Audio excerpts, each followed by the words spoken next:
बंदी छोड़ सतगुरु रामपाल जी परमेश्वर जी की जय हो। परमपिता परमात्मा सारी सृष्टि के रचनहार कुल मालिक असंख्य ब्रह्मांडों के स्वामी जगत गुरु तीनों लोकों में प्रवेश करके सबका धारण पोषण करने वाले राजाधीराज आत्माधार नाथों के नाथ देवों के देव महादेव सर्वेश्वर महेश्वर मृत्युंजय अजरो अमर आदि अनादि सनातनी प्रभु जगत पिता जगदीश्वर श्री श्री 1008 की उपाधि के वास्तविक अधिकारी अकाल मूरत शब्द स्वरूपी राम वासुदेव सर्वगतम ब्रह्म परम पूज्य प्रथम पूज्य परम संत परम पुरुष परम धनी परम दयालु सत्य कबीर हक्का कबीर अल्लाहु कबीर अल्लाहु अकबर बाखबर अल्लाह ताला जगत के तारणहार जगत के मुक्तिदाता जगत के जगन्नाथ हारे के सहारे हिंदुओं के राम मुसलमानों के अल्लाह सिखों के वाहिगुरु ईसाइयों के मसीह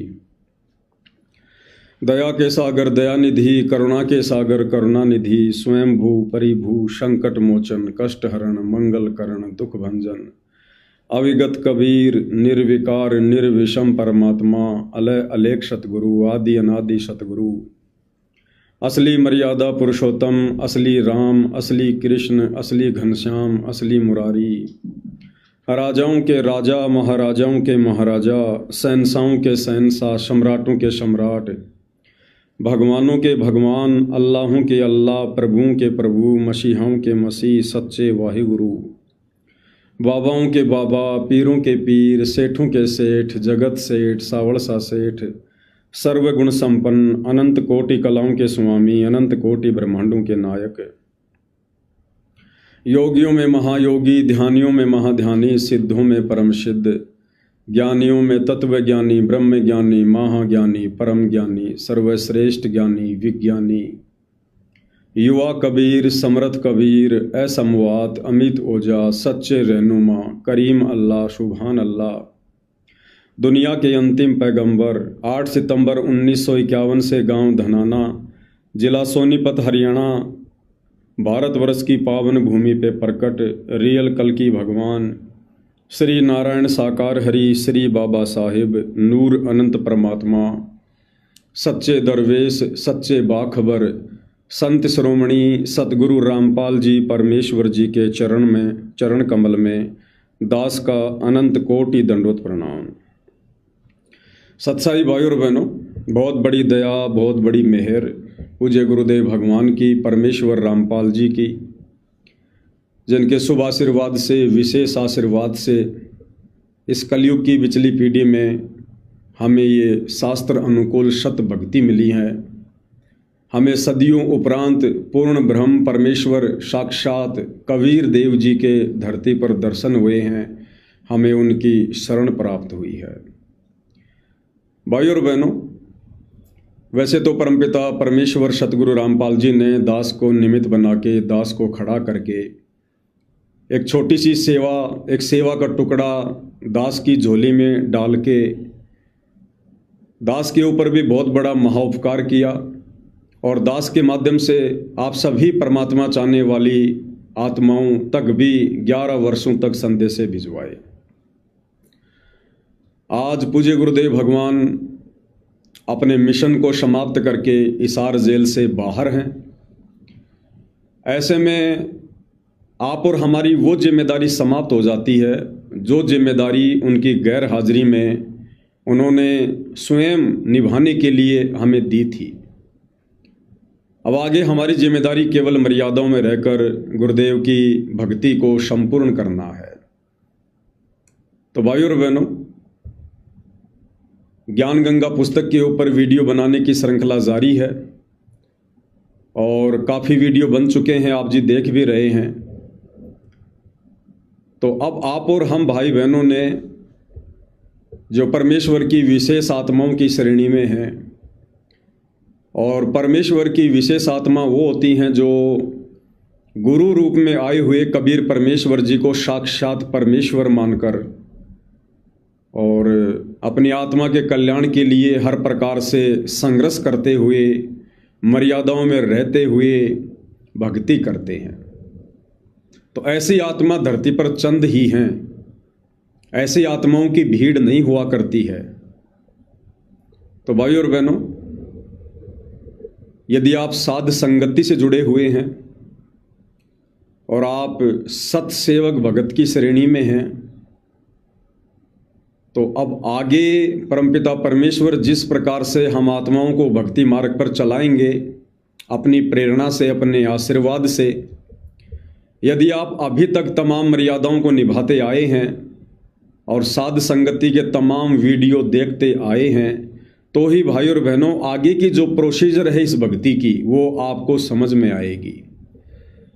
अन्यथा आपके मन में तरह तरह के दोष उत्पन्न होंगे और आप इस साध संगति वाले यथार्थ भक्ति पद से नीचे गिर जाओगे। तो आगे साध संगति में परमेश्वर जी की प्रोसीजर में वही आत्मा ढल पाएगी, चल पाएगी जिन आत्माओं ने लंबे समय से साध संगति से जुड़कर साध संगति के प्रत्येक वीडियो देखे हैं और परमात्मा के भक्ति विधान से भली भांति परिचित हैं। और ये प्रोसीजर भाई और बहनों चलती रहेगी। ये छटनी वाली, ये कटनी वाली, ये चटनी वाली, ये प्रोसीजर भक्ति मार्ग पर अंत तक चलेगी, अंत समय तक। तो भाई और बहनों, जिस प्रकार से स्कूल में बच्चे पढ़ते हैं, साथ साथ पढ़ते हैं और कुछ बच्चे फेल हो जाते हैं और जो बच्चे पास हो जाते हैं उन बच्चों ने उन पिछली कक्षा वाले साथियों को भी छोड़ना पड़ता है और पिछली कक्षा की जो पढ़ाई थी उसको भी छोड़ना पड़ता है। उसने आगे बढ़ना होता है और आगे बढ़ते समय वो बच्चा कोई दुख नहीं मानता है, किसी प्रकार की मन में कोई शंका नहीं करता है, बल्कि उसको एक खुशी होती है कि मैं अगली कक्षा में जाऊंगा, अब मैं नई पढ़ाई पढ़ूंगा। क्योंकि बच्चे का टारगेट होता है नौकरी प्राप्त करना। यदि उस बच्चे का लक्ष्य एक अच्छी नौकरी प्राप्त करना है, क्योंकि पढ़ाई का मकसद हमने केवल यही समझा है कि भाई मैं अच्छी नौकरी प्राप्त करूंगा, बढ़िया सुख सुविधा प्राप्त करूंगा, तो जब वो बच्चा आगे की क्लास में जाता है तो पीछे की कक्षा वाली पढ़ाई को, उन बच्चों को वो आसानी से छोड़ देता है, क्योंकि उसका टारगेट नौकरी प्राप्त करना होता है। इसी प्रकार भाई और बहनों, ये भक्ति मार्ग है। भक्ति मार्ग की जो पढ़ाई है वो आध्यात्मिक है। परम पूज्य परमेश्वर सतगुरु रामपाल जी हमारे टीचर हैं, हमारे लेक्चरार हैं, हमारे प्रिंसिपल हैं, हमारे हेडमास्टर हैं, सब कुछ हैं, हमारे गुरुदेव भगवान हैं। और इस भक्ति मार्ग में हमने केवल आगे की ओर ही कदम बढ़ाने होते हैं। इस भक्ति मार्ग में जो बिछुड़ जाते हैं, मर्यादा तोड़कर रह जाते हैं, भक्ति में गफलत करते हैं, हमने अपने उन साथियों को त्यागना होता है, छोड़ना होता है, क्योंकि हमारा लक्ष्य सतलोक प्राप्ति है, सतलोक के सुखों की प्राप्ति है। तो ऐसे भगत कभी भी भक्ति मार्ग पर किसी से यारी दोस्ती नहीं किया करते हैं। अब वो छठी क्लास का बच्चा जो अब 7वीं में हो चुका है और उसका साथी जो उसका बेस्ट फ्रेंड था वो फेल हो चुका है, तो 7वीं कक्षा में जाने वाला बच्चा उस अपने बेस्ट फ्रेंड के चक्कर में और 6वीं कक्षा में बैठा नहीं रहता है। वो भूल जाता है कि ये मेरा बेस्ट फ्रेंड था, वो तुरंत आगे की क्लास में जाकर बैठ जाता है, आगे की नई किताबें खरीद कर पढ़ना शुरू कर देता है। इसी प्रकार भाई और बहनों, कबीर परमेश्वर सतगुरु रामपाल जी के भक्ति मार्ग में ये यारी दोस्ती नहीं चला करती है, क्योंकि हमारा टारगेट सतलोक प्राप्ति है। अगर यारी दोस्ती के चक्कर में रह गए, यहीं पर अगर ये भाईचारा निभाने के चक्कर में रह गए, तो फिर जन्म मरण के चक्कर में भी रहना पड़ेगा। तो समझदार आत्मा कभी भी ऐसा पंगा जो है मोल नहीं लेती है। तो भाई और बहनों, अब जैसे जैसे हम पूज्य गुरुदेव भगवान के आशीर्वाद से साध संगति से जुड़कर और इस भक्ति मार्ग पर आगे बढ़ रहे हैं, सीढ़ी दर सीढ़ी आगे चढ़ रहे हैं, तो परमेश्वर हमें नई नई भक्ति की प्रेरणा भी करेंगे, हमें परमेश्वर भक्ति की ऊंचाइयों पर लेकर जाएंगे, क्योंकि परमेश्वर ने हमारा मोक्ष करना है। और मोक्ष किस विधि से होगा वो सारी विधि परमपिता परमेश्वर इस भक्ति मार्ग पर आप और हमसे लागू करवाएंगे। जिस प्रकार भाई और बहनों, जब तक हमें आम नहीं मिलता है तब तक आम की फोटो, आम का चित्र बहुत ज़रूरी होता है। वो आम का चित्र हमें रह रह कर याद दिलाता है कि आम क्या है, आम के क्या गुण हैं। तो उस चित्र को देखने से आम को प्राप्त करने की चाहत हमारे दिल में बनी रहती है। तो जब तक हमें आम प्राप्त नहीं होता है तब तक आम की फोटो बहुत ज़रूरी होती है, ताकि हमारे को भूल ना पड़े। और भाई और बहनों, जब हमें आम मिल जाता है, जब हम आम को खाना शुरू कर देते हैं, क्या उसके बाद आम की फोटो की आवश्यकता रहती है? कोई ध्यान भी नहीं देता उस तरफ। क्यों? क्योंकि अब हमें ओरिजिनल आम मिल चुका है।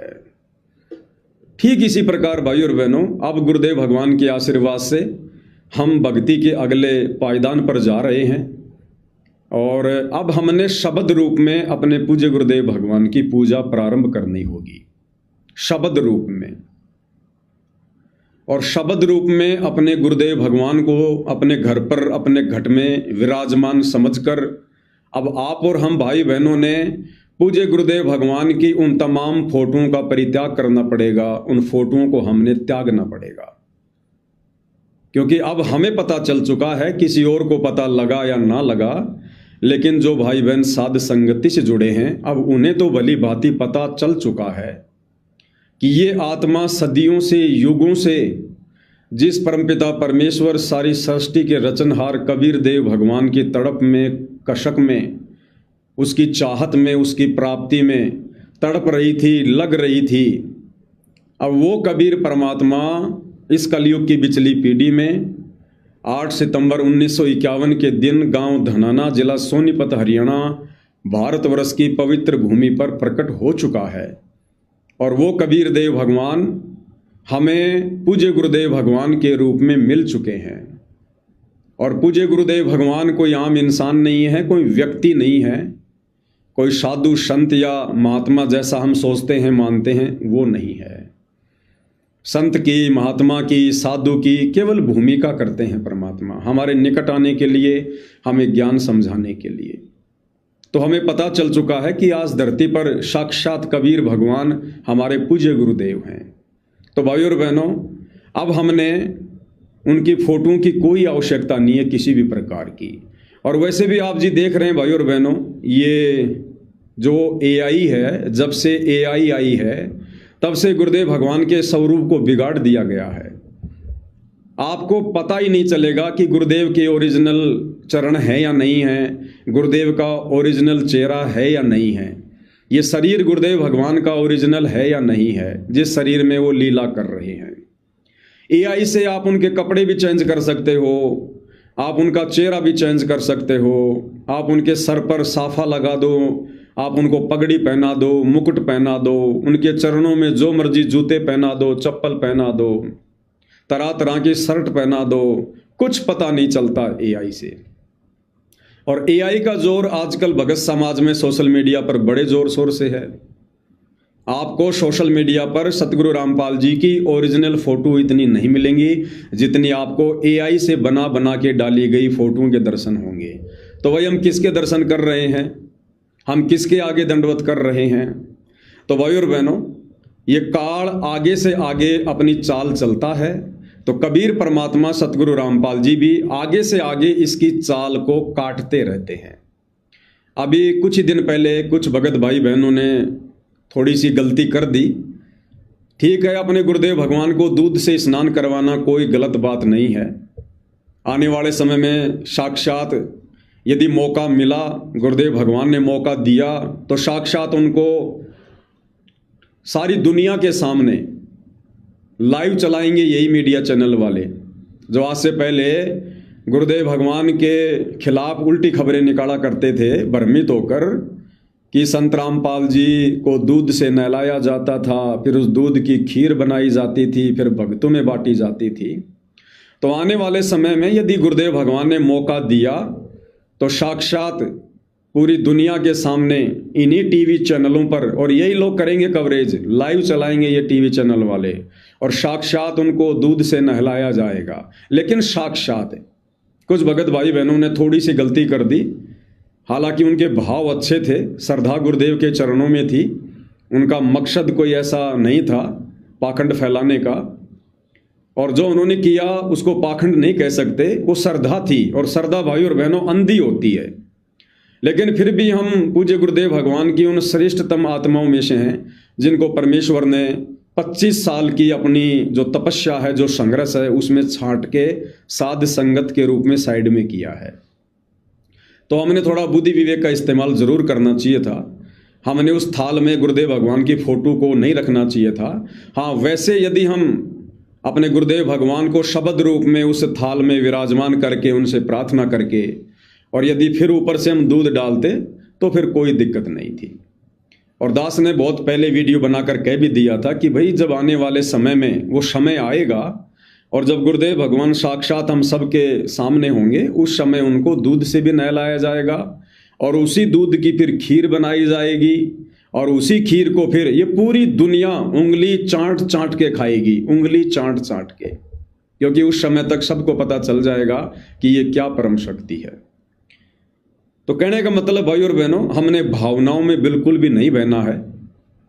ये एक झटका था, एक परीक्षा थी, और जहाँ तक मुझ पवन दास की ये छोटी बुद्धि काम कर रही है, भले ही परमपिता परमेश्वर आप जियों को माफ़ कर देंगे क्योंकि आपके भाव गलत नहीं थे, लेकिन गलती तो गलती है, गलती की सज़ा भी यहाँ पर कंपलसरी है।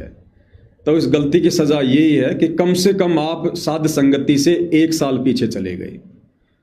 आप जितने भी भाई बहन वहाँ साध संगति में थे और आप लोगों ने जो गुरुदेव की फ़ोटो को दूध से नहलाया है, तकरीबन 30-40 भगत वहाँ थे, और एक भी भगत ने इस बात का विरोध नहीं किया, एक भी भगत ने, क्योंकि सबकी बुद्धि ऑफ, तो ज़रूर कहीं ना कहीं भक्ति में कमी है, कहीं ना कहीं कोई मर्यादाओं में त्रुटि है, वरना परमेश्वर किसी न किसी को तो ज़रूर सद्बुद्धि देते। लेकिन एक भी आत्मा को सद्बुद्धि नहीं मिली, इसका मतलब और भक्ति में बहुत ज़्यादा आगे बढ़ने की ज़रूरत है, बहुत ज़्यादा मेहनत करने की ज़रूरत है। तो जो ये गलती बनी है भाई और बहनों, आप लोग साध संगति से कम 1 साल पीछे चले गए, 1 साल पीछे। यानी आपकी इतनी भक्ति नष्ट हो चुकी है, आपकी इतनी भक्ति बर्बाद हो चुकी है, जितनी आपने पिछले 1 वर्ष में साध संगति करके, गुरु महिमा करके, गुरु को परमेश्वर मानकर उनकी 5 दीपक वाली थाल से आरती करके, चरण सेवा करके, भोग लगा के, तीनों समय की विधिवत आरती करके, चरण सेवा करके, मंत्र जाप करके, सत्संग सुनकर आप लोगों ने जितनी भक्ति कमाई पिछले 1 वर्षों में अर्जित की थी, वो आपका 1 साल का भक्ति दिन आप लोगों ने खुद देखा देखी में, भेड़ चाल में, ना समझी में और जोश में होश खोकर भावनाओं में आकर आप लोगों ने खुद ही बर्बाद कर दिया है, धुएं में उड़ा दिया है।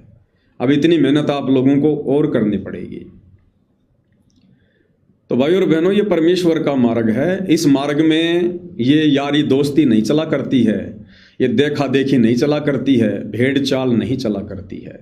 तो कितना नुकसान उठा लिया उन आत्माओं ने। परमात्मा तो दयालु है, वो तो दया का सागर है, वो तो कितनी भयंकर गलती कर दो वो तो माफ़ कर देगा। सतलोक में हमने कितनी भयंकर गलती की थी, कितनी बड़ी हमने गलती की थी, क्या परमेश्वर ने माफ़ नहीं किया? माफ़ किया, तभी तो आज धरती पर आए हैं। आप और हमें भक्ति दी है ताकि हम वापस सतलोक चलें। लेकिन जो गलती हमने की थी, क्या हमने उसकी सज़ा नहीं पाई? अगर गुरुदेव ने माफ़ कर दिया यार, सतलोक से चलकर पुण्य धरती पर आज आ गए हैं, तो क्या हमने उस गलती की सज़ा नहीं पाई? क्या हमने सतलोक में जो भक्ति कमाई की थी, हमने सारी भक्ति हमारी नष्ट कर दी, तभी तो इस काल के लोक में आ गए, तभी तो गधे कुत्ते सूअर बन रहे हैं, नरक भोग रहे हैं। क्यों? क्योंकि हमने जो भक्ति सतलोक में की थी, वो हमने छोटी सी गलती करके सारी नष्ट कर दी, धुएं में उड़ा दी।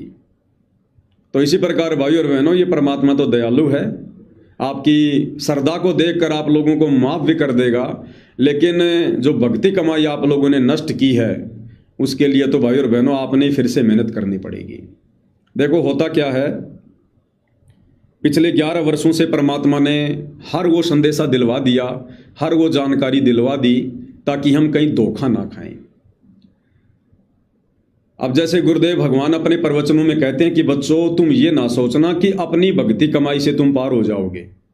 तुम लाख जन्म भी ये माला करते करते, मंत्र करते करते, आरती करते करते इस काल के जाल से मुक्त नहीं हो सकते जब तक तुम सतगुरु की मेहर प्राप्त करने के योग्य नहीं बनोगे।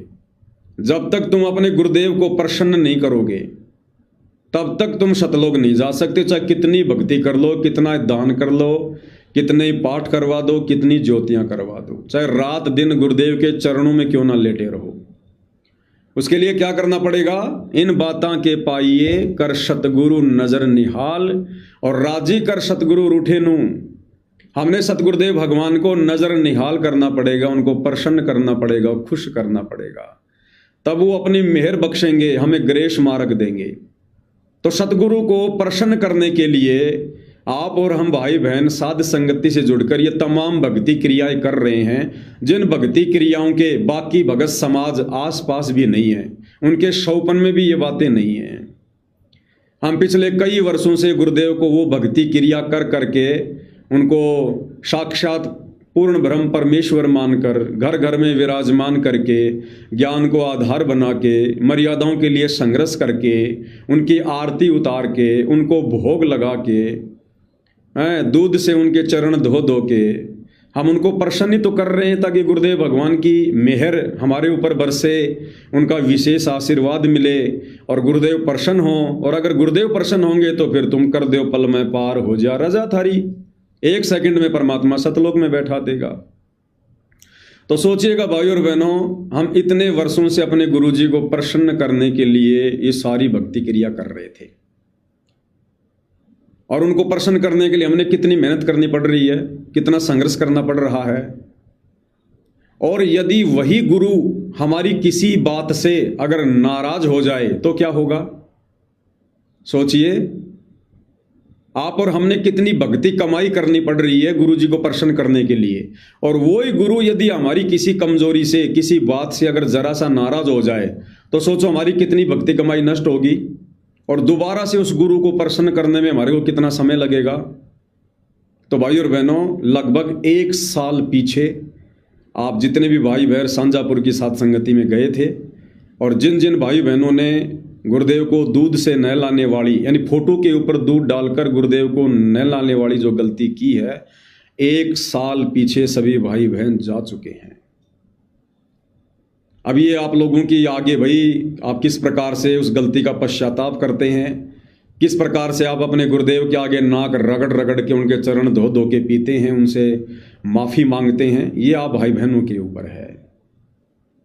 क्योंकि समझाने में परमात्मा ने कोई कमी नहीं रखवाई थी किसी भी प्रकार की।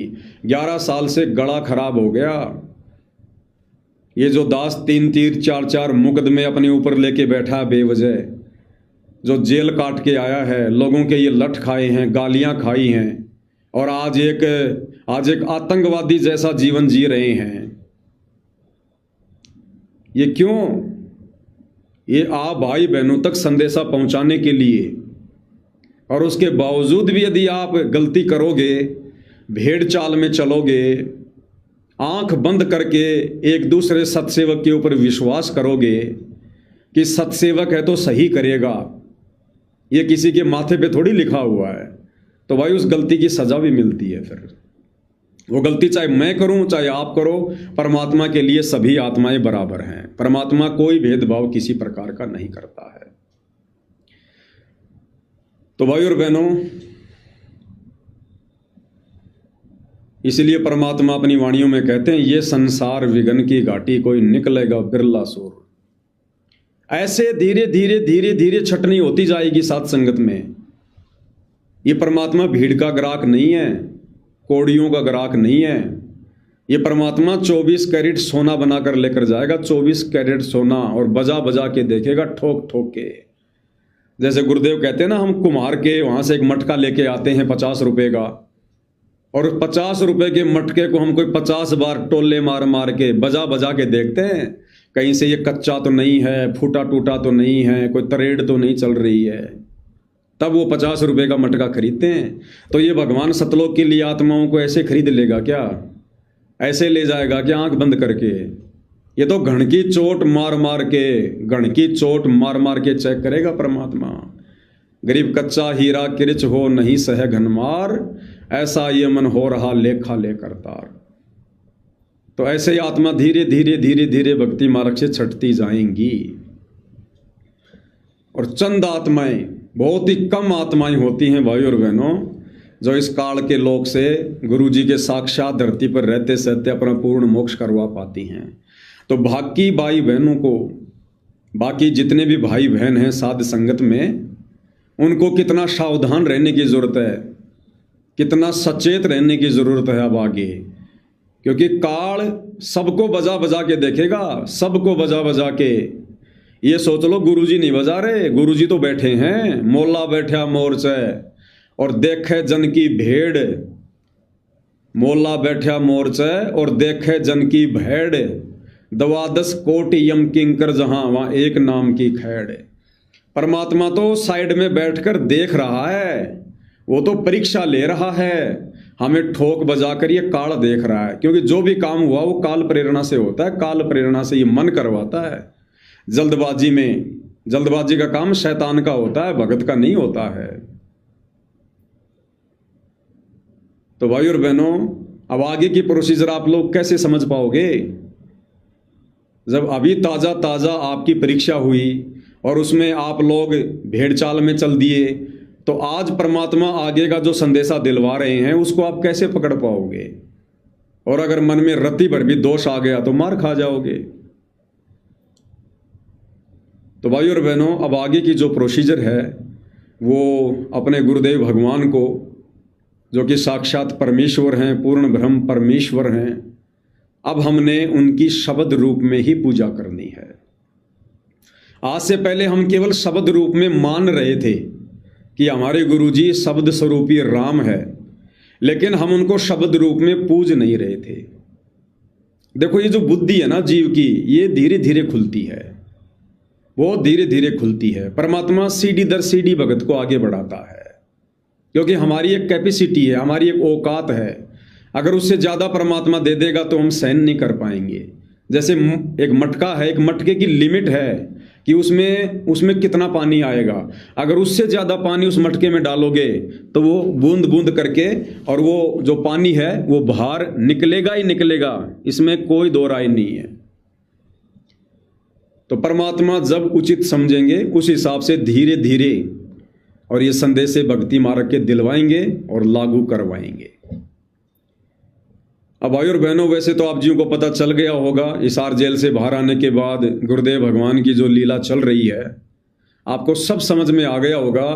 दास ना तो बैकग्राउंड में जाएगा, ना दास जाना चाहता है, क्योंकि दास ने तो 1 महीने पहले ही लाइव आकर ये प्रण ले लिया है कि अब आगे हमने अपनी आत्मा का कल्याण करवाना है। जो भूमिका, जिस प्रकार की भूमिका परमात्मा ने जेल में रहते सहते दास से निभाई, परमेश्वर ने वो पूरी करवा दी है। अब मैं किसी के बारे में कुछ नहीं बोलने वाला। आप जी देख रहे होंगे पिछले 1 महीने से मैंने अपने सतलोक आश्रम से जुड़े भाई बहनों के लिए, सतलोक आश्रम मैनेजमेंट के लिए, गुरुजी के जो है बेटा बेटी भाई बंधु रिश्तेदारों के लिए, दास ने एक शब्द भी नहीं निकाला, ना ऐसा कोई दास ने कोई पोस्ट डाली है। बाकी दास ने तो आप सभी भाई बहनों से उन वीडियो को डिलीट करने की भी जो है प्रार्थना की थी, क्योंकि अब दास की जिम्मेदारी समाप्त है। जो जिम्मेदारी परमात्मा ने अपनी गैर हाजिरी में दी थी, अब दास की जिम्मेदारी है अपनी भक्ति को पूरा करना। अब दास की जिम्मेदारी है सतलोक की तैयारी करना। अब दास की जिम्मेदारी ज़्यादा संदेशा देने की नहीं है। अगर संदेशे देते रहे आप लोग, लेते रहे, तो फिर वही भेड़चाल हो जाएगी। अब उन संदेशों के ऊपर अमल करने की ज़रूरत है, उन बातों को अपने भक्ति वाले जीवन में ढालने की, लागू करने की ज़रूरत है। तो भाई और बहनों, आज तक हम केवल अपने गुरुदेव भगवान को शब्द रूप में मान रहे थे, हम शब्द रूप में पूज नहीं रहे थे, क्योंकि आज से पहले हम मूर्ति पूजा कर रहे थे, मूर्ति पूजा। अब हमने मूर्ति पूजा को छोड़ना है, मूर्ति पूजा को त्यागना है। मूर्ति मूर्ति होती है, मूर्ति चाहे पत्थर की हो, चाहे सोने की हो, चाहे चांदी की हो, चाहे धातु की हो। मूर्ति चाहे कागज का पोस्टर हो, चाहे कागज की फोटो हो, मूर्ति मूर्ति है। अब हमने मूर्ति से नहीं पूजना, हमने सुरती से पूजना है, सुरती से, ध्यान से। तो दास ने 4-5 दिन पहले आप लोगों को मैसेज डाला था कि 17 मई 2026 को दास लाइव आएगा। तो उससे पहले 4-5 रोज परमेश्वर ने दास से रिहर्सल करवाई है। दास ने ये समय थोड़ा सा इसलिए रखा आगे का, क्योंकि भाई और बहनों ये समय बहुत ज़्यादा भयानक है, क्रिटिकल समय है। मन मेरे अंदर भी है, काल मेरे पीछे भी लगा हुआ है, आप लोगों से ज़्यादा लगा हुआ है।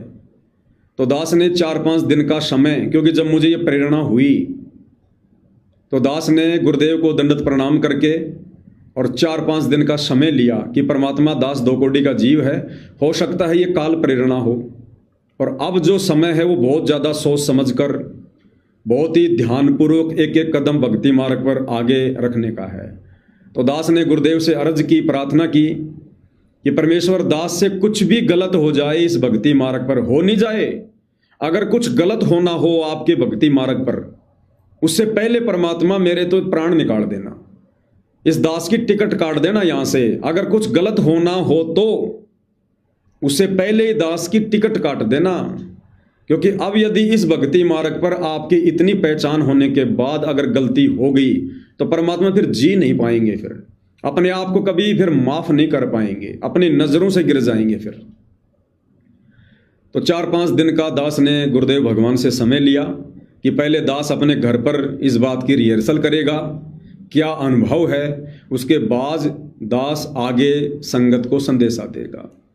तो पिछले 4-5 दिनों से दास अपने घर पर अपने गुरुदेव भगवान के शब्द रूप में पूजा कर रहा है, और जो अनुभव दास को हुआ है वो बिल्कुल लाजवाब है, एकदम परमपिता परमेश्वर जी की प्रेरणा है, उन्हीं के आशीर्वाद से अब ये संदेशा आप जीवों को आगे दिया जा रहा है। तो भाई और बहनों, आज से पहले हम जब भी पूज्य गुरुदेव भगवान की तीनों समय की आरती हम करते हैं, तो आरती तो हम लोग उनके दरबार में खड़े होकर भक्ति बोध हाथ में लेकर, या जैसे भी आपको याद है तो मौखिक और पूज्य गुरुदेव भगवान का आसन लगाकर और 5 दीपक वाली थाल के साथ और सिंहासन पर गुरुदेव की एक तस्वीर, एक फोटो रखकर हम गुरुदेव भगवान की तीनों समय की आरतियां करते हैं। लेकिन भाई और बहनों, हम केवल फोटो की पूजा कर रहे थे, हम अपने गुरु की पूजा नहीं कर रहे थे, हम फोटो की पूजा कर रहे थे, हम मूर्ति की पूजा कर रहे थे। ठीक है, आज से पहले हम कर रहे थे, उस समय तक हमें ज्ञान नहीं था, हमारी बुद्धि वहां तक नहीं जा रही थी, वो भक्ति हमारी ज्यों की त्यों हमारी सफल है। हमने फोटो को रखकर जो आरतियां की हैं, जो भोग लगाए हैं, वो हमारी भक्ति व्यर्थ नहीं है, बिल्कुल ज्यों की त्यों हमारे भक्ति खाते में है। लेकिन अब हमें आगे की प्रोसीजर का पता चल गया, तो अब यदि हम पहले वाली प्रोसीजर को अपनाएंगे, मूर्ति पूजा करेंगे, तो फिर हमारी वो भक्ति नहीं बनेगी। फिर हम चाहे कितनी ही पूजा कर लें, वो भक्ति हमारी काउंट नहीं होगी, वो जानबूझकर सांची तजने वाली कैटेगरी में होगी। तो अब हमने मूर्ति पूजा को भाई और बहनों त्यागना है, क्योंकि अब हमें साक्षात आम प्राप्त हो चुका है।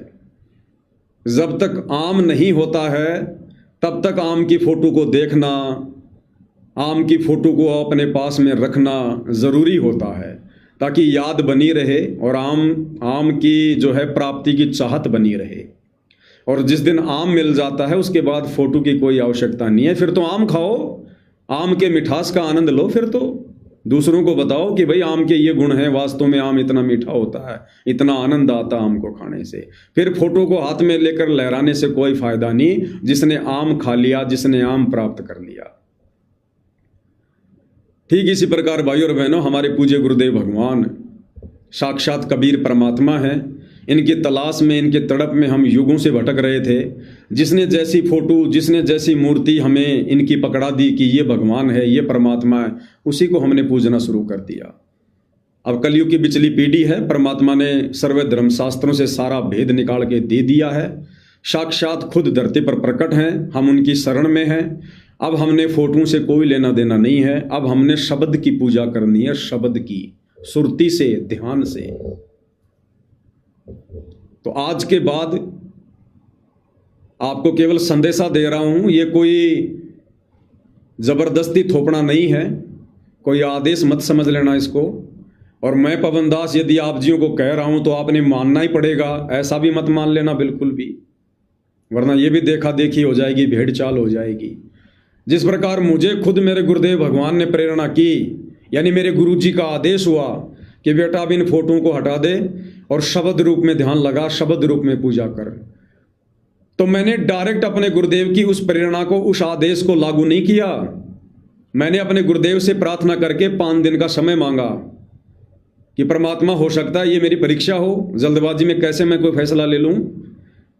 मैं तो शरीर हूं, अंदर मेरी आत्मा जो आपका अंश है, जब तक वो स्वीकार नहीं करेगी परमेश्वर दास तो लागू नहीं कर पाएगा, मेरी तो इतनी हिम्मत नहीं है। तो आप भाई बहन भी ऐसा नहीं है कि पवन दास ने वीडियो बना दिया और जब तक आपकी आत्मा इस बात को स्वीकार ना करे, और आत्मा स्वीकार किए बिना आपने ज़बरदस्ती आज से ही फोटो हटा दी और लग गए ध्यान लगाने, और यदि मन में फिर भी कोई दोष है किसी प्रकार का, पूरी बात समझ में नहीं आई है, आत्मा उस बात को स्वीकार नहीं कर रही है, तो ज़बरदस्ती करोगे तो भी वो भेड़ चाल हो जाएगी, देखा देखी हो जाएगी। आप उस कैटेगरी में आ जाओगे, गुरु को तजे भजे जो आना था पशुओं को फोकट ज्ञाना। तो दास के माध्यम से परमात्मा जो संदेशा दिलवा रहे हैं, वो संदेशा यदि आपकी अंतरात्मा बिल्कुल गहराई से जान ले, पहचान ले, आपकी आत्मा बिल्कुल स्वीकार कर ले, हाँ यही सत्य है, उसके बाद अपने गुरुदेव को दंडवत प्रणाम करके और उसके बाद आप जी इस विधि से गुरुदेव भगवान की पूजा शुरू कीजिएगा, क्योंकि ये देखा देखी का मार्ग नहीं है। और दास ने आपको पिछले 11 वर्षों से कभी देखा देखी में नहीं चलाया, कभी भी, क्योंकि मेरा मकसद लोगों को मूर्ख बनाना नहीं है, किसी को ठगना नहीं है, मेरा मकसद कोई आश्रम खोलकर संत महंत बनना नहीं है। दास एक भगत है, अपनी भक्ति करके शतलोक जाना मेरा टारगेट है। तो भाई और बहनों, अगर परमात्मा प्रेरणा करें तो आज के बाद हम अपने दरबार साहिब में जब हम तीनों समय की गुरुदेव भगवान की आरती करें तो हम सिंहासन तो लगाएंगे, और सिंहासन लगाकर हम उसके ऊपर गुरुदेव भगवान की कोई फोटो नहीं रखेंगे, कोई तस्वीर नहीं रखेंगे। हम सिंहासन लगाकर गुरुदेव भगवान से अर्ज करेंगे घुटने टेक कर कि हे परमेश्वर मालिक विराजमान होइए, ताकि दास संध्या आरती का लाभ प्राप्त कर सके। हमने ये भी नहीं कहना कि गुरुदेव शब्द रूप में विराजमान होइए, नहीं, ये फिर एक आदेश हो जाता कि शब्द रूप में विराजमान होइए। क्या पता परमात्मा शरीर रूप में विराजमान होना चाहते हो, क्या पता उस दिन परमात्मा चाहते हो कि मैं अपने बच्चे को साक्षात दर्शन दूंगा, क्योंकि अब इसने मुझे पहचान तो लिया ही है, अब ये लुकमा छुपी का खेल बंद। क्या पता परमात्मा साक्षात सिंहासन पर आकर विराजमान होने चाहते हैं, वो तो सर्वशक्तिमान है, कुछ भी कर सकते हैं परमात्मा। क्षण भर में गायब, क्षण भर में वो प्रकट, जैसे धर्मदास जी के सामने क्षण भर में प्रकट, क्षण भर में गायब। ये काम तो छोटी मोटी शक्तियां कर देती हैं, ये तो सर्व शक्तियों के स्वामी है, देवों के देव हैं, गणों के नायक हैं, आदि गणेश हैं। तो हमने ये नहीं कहना कि हे पूज्य गुरुदेव भगवान आसन पर शब्द रूप में विराजमान होइए, नहीं, हे परमेश्वर, हे पूज्य गुरुदेव भगवान अपने दास को संध्या आरती का लाभ देने के लिए परमेश्वर आसन पर विराजमान होइए, आप जी का आसन तैयार है। उसके बाद गुरुदेव भगवान की मौज, उनकी मर्जी, वे शब्द रूप में विराजमान होते हैं या शरीर रूप में विराजमान होते हैं। तो ये फिर आगे मालिक की मौज, आगे मालिक की मर्जी। और तीनों समय की आरती में हमने इसी प्रकार से अपने गुरुदेव भगवान की शब्द रूप में जो है पूजा करनी है, शब्द रूप में।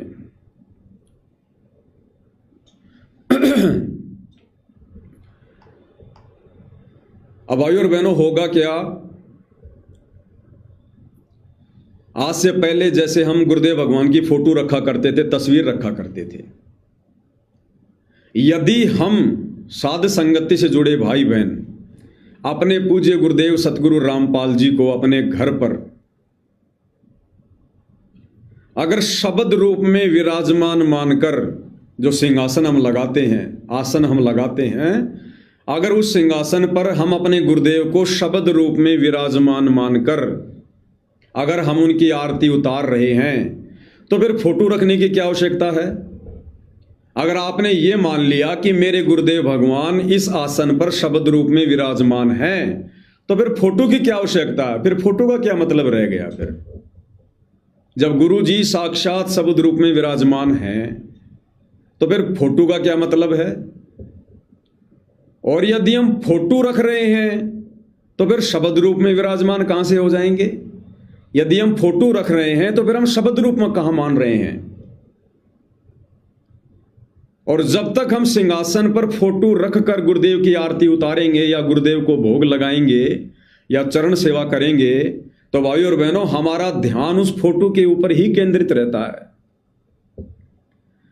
हमारा ध्यान पूरी आरती में, पूरे भोग में उस फोटो के ऊपर ही केंद्रित रहता है, क्योंकि हम फोटो को देख रहे होते हैं।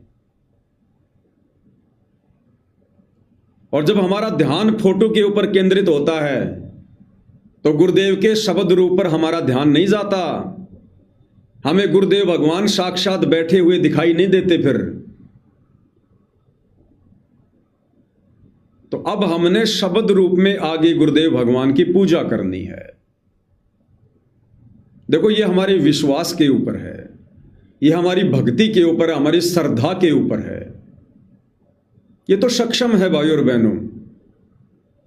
हम ये नहीं चाहते कि गुरुदेव भगवान साक्षात वहां पर हमें दिखाई दें और जैसे नामदेव का दूध पिया था परमात्मा ने पत्थर से प्रकट होकर, ऐसे गुरुदेव भगवान हमारे खीर खाएं, हलवे खाएं। नहीं नहीं, हमारी ऐसी कोई इच्छा नहीं है। जिनको परमात्मा की पहचान हो जाती है, जो समर्थ की समर्थता से जो परिचित हो जाते हैं, फिर वो इन चमत्कारों की उम्मीद नहीं करते हैं। उनको पता है कि ये तो परमेश्वर है, क्षण भर में क्या से क्या कर दे। फिर उस भगत को चमत्कारों की उम्मीद नहीं होती है कि गुरुजी ऐसा चमत्कार कर दें, गुरुजी साक्षात प्रकट हो जाएं। और जिन आत्माओं ने शब्द रूप में अपने गुरुजी को मान लिया, जान लिया, पहचान लिया, और यदि गुरुदेव साक्षात भी वहां पर आसन पर विराजमान हो जाएं, अपने दर्शन दे दें, तो भी वो आत्मा ज्यादा आश्चर्यचकित नहीं होती हैं।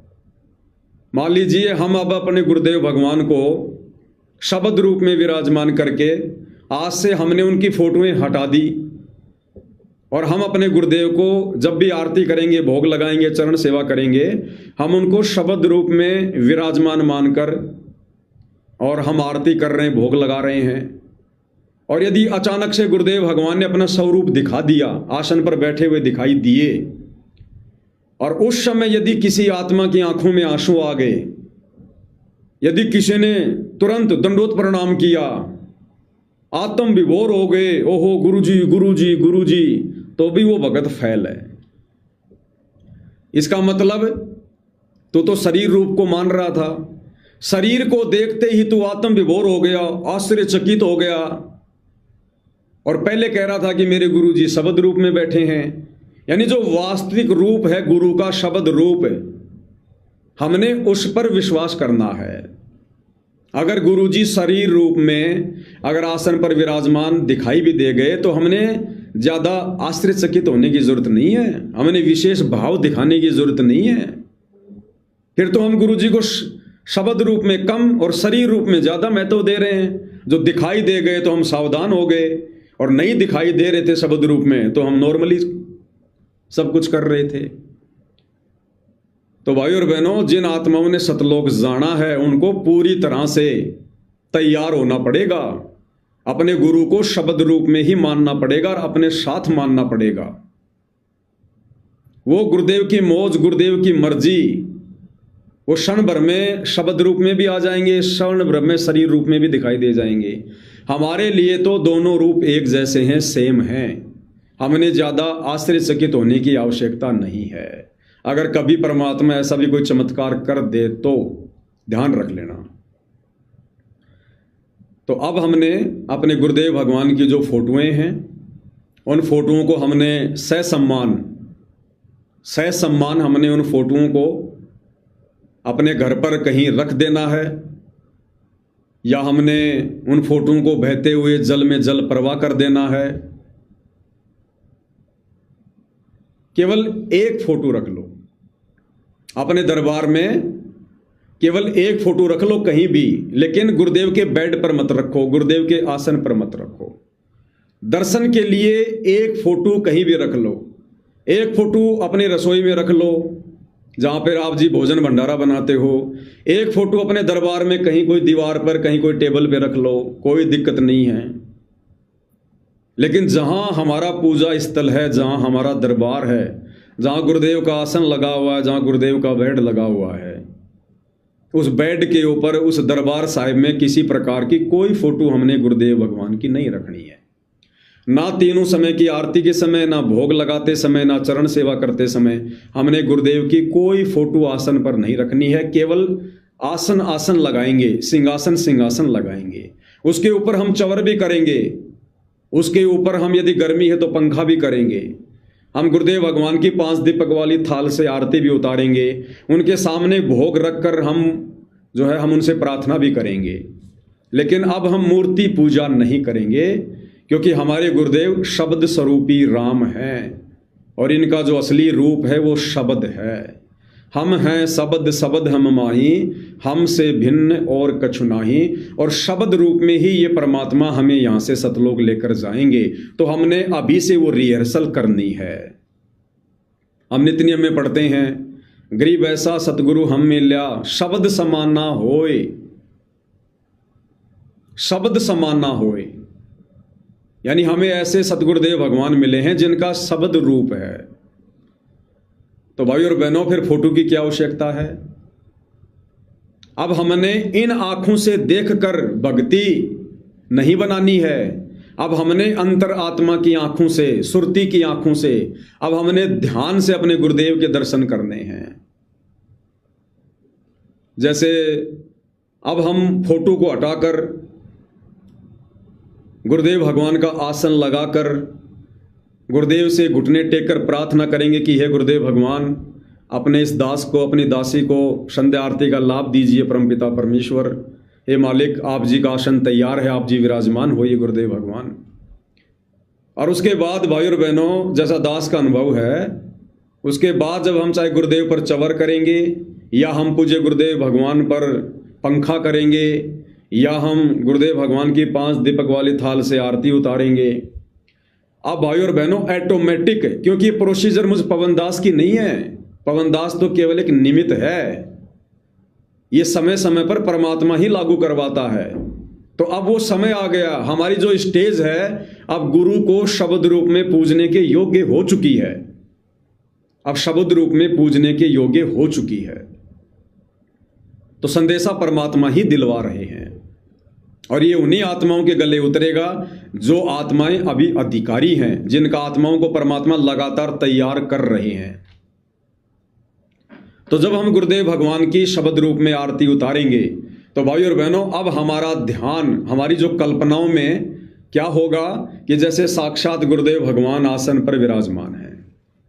भले हमें इन आंखों से दिखाई नहीं दे रहे, लेकिन मन की आंखों से, दिल की आंखों से, हृदय की आंखों से जब तक हम वो आरती करेंगे, जितनी भी देर की आरती है, आधा घंटा, 1 घंटा, 16 मिनट, आप देख लेना भाई और बहनों।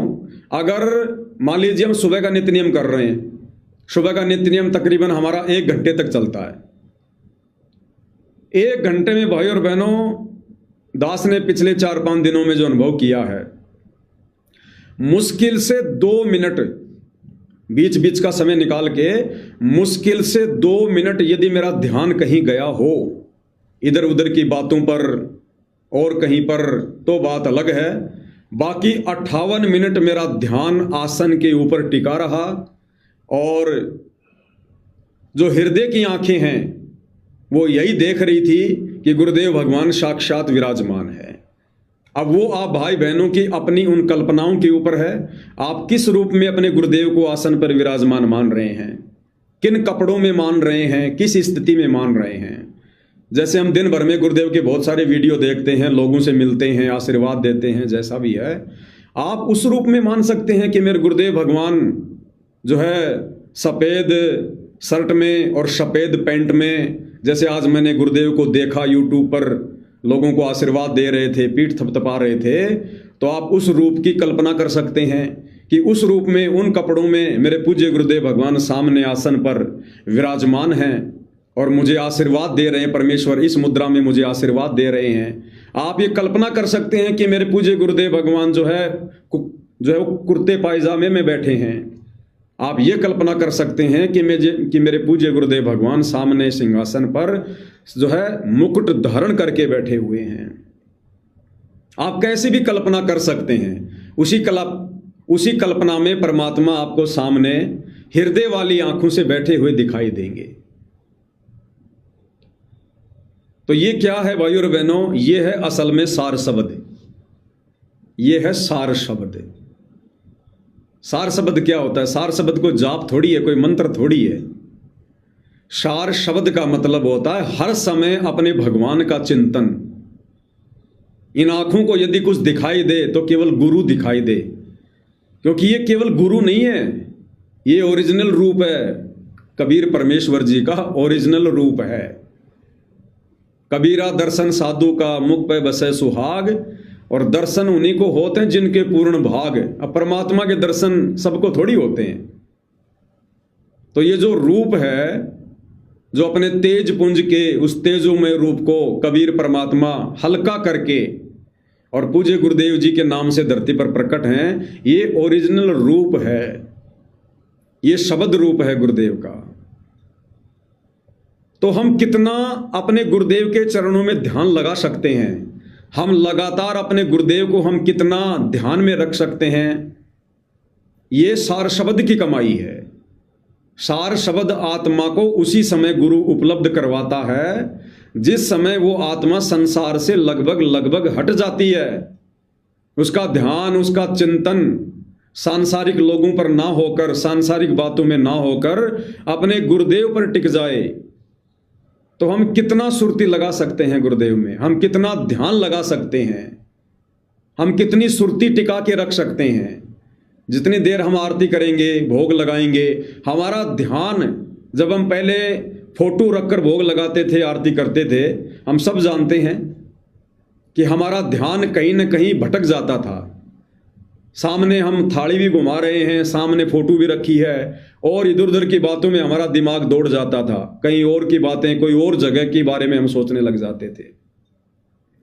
तो अब क्या होगा भाई और बहनों, प्रोसीजर धीरे धीरे आगे बढ़ती है। पहले परमात्मा ने, हम जिस प्रकार से ऑडियो वीडियो में आरती किया करते थे, मालिक ने वो प्रोसीजर हमारी छुड़वाई, क्योंकि उसमें तो हमारा 5% ध्यान भी नहीं लगता था। फिर परमात्मा ने दया करी कि भाई भक्ति बोध हाथ में लेके पाठ करो, और अपने मालिक के दरबार में खड़े होकर या बैठकर जैसे भी है आरती करो। तो उसमें हमारा ध्यान लगने लगा, उसमें हमारा 50% ध्यान हमारा परमात्मा में लगने लगा, क्योंकि हम शब्द पढ़ रहे थे। और शब्द किसके हैं? परमात्मा के। तो शब्दों पर हमारा ध्यान था, हमारी सुरती थी। तो भक्ति बोध पर हमारी सुरती लगी है, मतलब गुरुजी में लगी है। तो परमात्मा ने हमारा ध्यान लगवाया 50%। उसके बाद फिर परमात्मा ने आगे की प्रोसीजर शुरू करवाई कि भाई अब 5 दीपक वाली थाल के साथ में, और जो परमेश्वर को आरती उतारने की जो विधि है, पांति पंच पोहप कर पूजा, देव निरंजन और न दूजा, अब उस विधि से शुरू करो। तो उस विधि से हमारा ध्यान और अधिक लगने लगा, हम संसार की बातों को छोड़ने लगे। लेकिन ये भी कंप्लीट विधि नहीं है, कंप्लीट प्रोसीजर नहीं है। अब हमने उस फोटो को वहां से हटाना पड़ेगा और मूर्ति पूजा हमने त्यागनी पड़ेगी, क्योंकि साक्षात यदि भगवान सामने बैठा है, हम मान रहे हैं कि हमारे गुरुजी शब्द रूप में आसन पर विराजमान है। अगर गुरुजी आसन पर विराजमान नहीं है, मान लो हमारे पूज्य गुरुदेव आसन पर विराजमान नहीं है शब्द रूप में, तो फिर फोटो के आगे थाल घुमाने से क्या फायदा मिलेगा हमें? अगर सामने साक्षात आसन पर गुरुजी शब्द रूप में नहीं है, तो फिर तो हम मूर्ति की पूजा कर रहे हैं। हम गुरु की पूजा कहाँ कर रहे हैं? हम तो फिर मूर्ति की पूजा कर रहे हैं। ध्यान हमारा मूर्ति में है, सामने मूर्ति रखी है, फिर तो मूर्ति पूजा कर रहे हैं। और मूर्ति पूजा का तो परमात्मा जी ने खंडन किया है कि पत्थर पूजे हरि मिले। पत्थर को हो चाहे कागज का टुकड़ा को हो, बात एक ही है। जिस समय परमात्मा ने ये वाणी बोली 600 साल पहले, उस समय ये कागज वागज पे, ये प्रिंटिंग प्रेस वगैरह से मूर्तियां वार्तियां नहीं बनाई जाती थी। लोग मिट्टी विट्टी की, लोहे की, चांदी की मूर्तियां बनाया करते थे, या कोई पत्थर की बनाया करते थे। इसलिए परमात्मा ने मूर्ति कहा है कि पत्थर पूजे हरि मिले तो मैं पूजूं पहाड़, इससे तो चाकी भली जो पीस खाए संसार। तो यदि सामने आरती करते समय सतगुरु रामपाल जी भगवान शब्द रूप में विराजमान नहीं है, तो फिर हम मूर्ति पूजा कर रहे हैं, मूर्ति पूजा। और यदि साक्षात गुरुदेव भगवान विराजमान हैं, हमें विश्वास है, तो फिर मूर्ति के आगे फिर क्यों हम थाल घुमाएंगे, क्यों भोग लगाएंगे, क्यों हम लोग चरण धोएंगे। तो अब हमने मूर्ति को हटाकर और शब्द रूप में अपने गुरुदेव भगवान से प्रार्थना करके उनको विराजमान करके, ये हमारे विश्वास और श्रद्धा के ऊपर है। जितना हम गुरु जी के प्रति समर्पित होंगे, गुरु जी उतना ही हमारे निकट होंगे। तो अब हमने शब्द रूप में अपने गुरुदेव भगवान की तीनों समय की आरती, गुरुदेव को भोग लगाना, गुरुदेव के चरणों की सेवा करना, ये हमने करना है। तो अब देख लेना भाइयों और बहनों, अब आपका ध्यान अगर 1 घंटे की आरती में अगर 5 मिनट के लिए इधर उधर दौड़ गया तो दौड़ गया, और दौड़ेगा तो तुरंत आएगा। अब आरती करते समय या भक्ति बोध से आरती करते समय, थाल उतारते समय, चवर करते समय हमारा ध्यान सिंहासन पर रहेगा, लेकिन हमारी हृदय की आंखें ये देख रही होंगी कि मेरे गुरुदेव भगवान बैठे हुए हैं, साक्षात गुरुदेव भगवान बैठे हुए हैं। हृदय वाली आंखों से हमें दिखाई देंगे, भले हमें इन चरम दृष्टि से ना दिखाई दें, लेकिन हृदय की आंखों से हमें गुरुदेव भगवान वहां पर सूक्ष्म रूप में बैठे हुए दिखाई देंगे। कभी हमें आशीर्वाद दे रहे हैं, कभी गुरुदेव भगवान मुस्कुरा रहे हैं, कभी मुकुट पहने हुए हैं। आप जो कल्पना करोगे उस कल्पना में गुरुदेव भगवान वहीं विराजमान होंगे, क्योंकि इनका शब्द रूप है। और अब देखना भाइयों और बहनों, हमारा ध्यान बिल्कुल भी नहीं भटकेगा, बिल्कुल भी। इसको कहते हैं सुरती नृति वाला जाप, इसको कहते हैं सार शब्द का जाप। ये है सार शब्द कि सारी लो, सारी लगन, सारी सुरती अपने गुरुदेव के चरणों में लग जाए। तो वो जो वास्तविक जो शब्द है, देखो ये तो केवल प्रोसीजर चल रही है, प्रैक्टिकल चल रही है। और ये ध्यान परमात्मा क्यों लगवाना चाह रहे हैं, शब्द रूप में पूजा क्यों करवाना चाह रहे हैं, उस फोटो को क्यों हटवा रहे हैं, क्योंकि अब हम भाई बहन उस वास्तविक शब्द, सार शब्द को प्राप्त करने के योग्य बनते जा रहे हैं। और वो सार शब्द परमात्मा देगा, उसके लिए परमेश्वर पहले उसकी रिहर्सल करवाएगा, ताकि उस सार शब्द की प्राप्ति के बाद पहले की रिहर्सल के चलते इसका ध्यान तुरंत लगा रहे। तो पहले से ही परमात्मा वो प्रोसीजर शुरू करवा देते हैं। तो सार शब्द का मतलब यही होता है, सार शब्द कोई जाप करने का मंत्र नहीं होता है जो गुरुदेव हमें देंगे कि बेटा ले माला तू जप ले। सार शब्द है चिंतन, मनन अपने गुरुदेव पर। पल पल, हर पल हमें गुरुदेव भगवान दिखाई दें। जैसा एक फिल्मी गाना आता था, पहले सुना करते थे नाम दीक्षा लेने से पहले, मैं जिस दिन भुला दूं तेरा नाम दिल से, वो दिन आखिरी हो मेरी जिंदगी का। ये आंखें उसी दिन हो जाए अंधी, जो देखे तेरे सिवा सपना किसी का। अब बताओ, ये 2 कोड़ी के जीव, ये नाचने गाने वाले, ये फिल्मी लोग, और उस हार मास के लोथड़े शरीर के लिए क्या कह रहे हैं, अपनी प्रेमिका के लिए वो प्रेमी, और वो भी नकली एक्टिंग। और क्या कह रहा है कि ये आंखें उसी दिन हो जाएं अंधी, जो देखे तेरे सिवा सपना किसी का।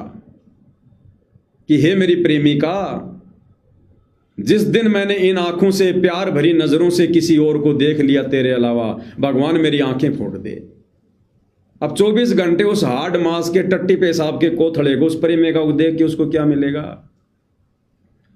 अब भाई और बहनों, चक्कर क्या है, ये भले फिल्मी गाने बन गए, लेकिन ये चीजें आत्मा और परमात्मा के ऊपर फिट होती हैं। आत्मा और परमात्मा के ऊपर इतना ही प्रेम, इतनी लगन, इतना ध्यान, इतनी सावधानी इस आत्मा ने अपने पिता परमेश्वर के लिए करनी है कि हे गुरुदेव भगवान, जिस दिन ये आंखें आपके सिवा किसी और को देखें, गुरु रूप में, परमात्मा रूप में, ये आंखें फूट जाएं मेरी।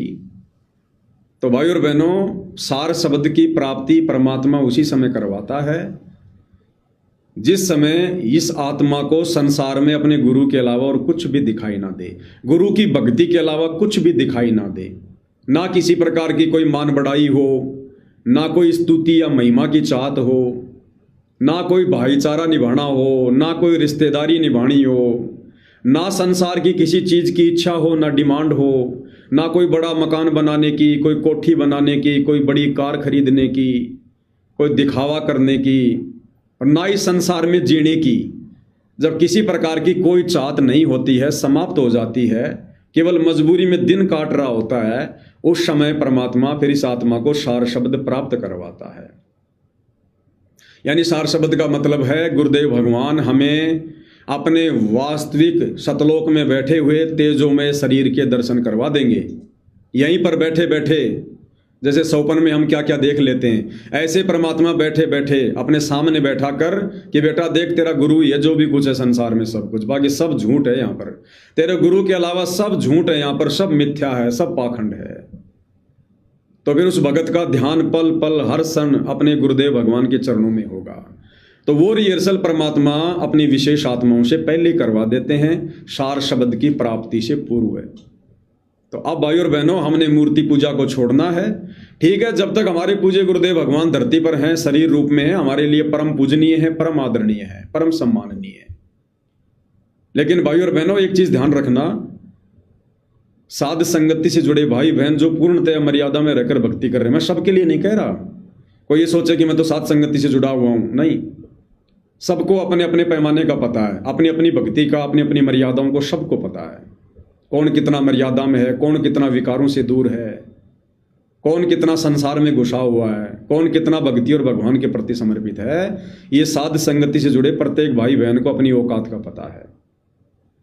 तो जो पूर्णतया समर्पित हैं, ये उन आत्माओं के लिए है।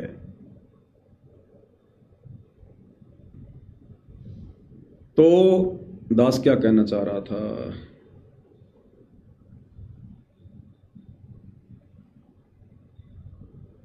दिमाग से निकल गई बात।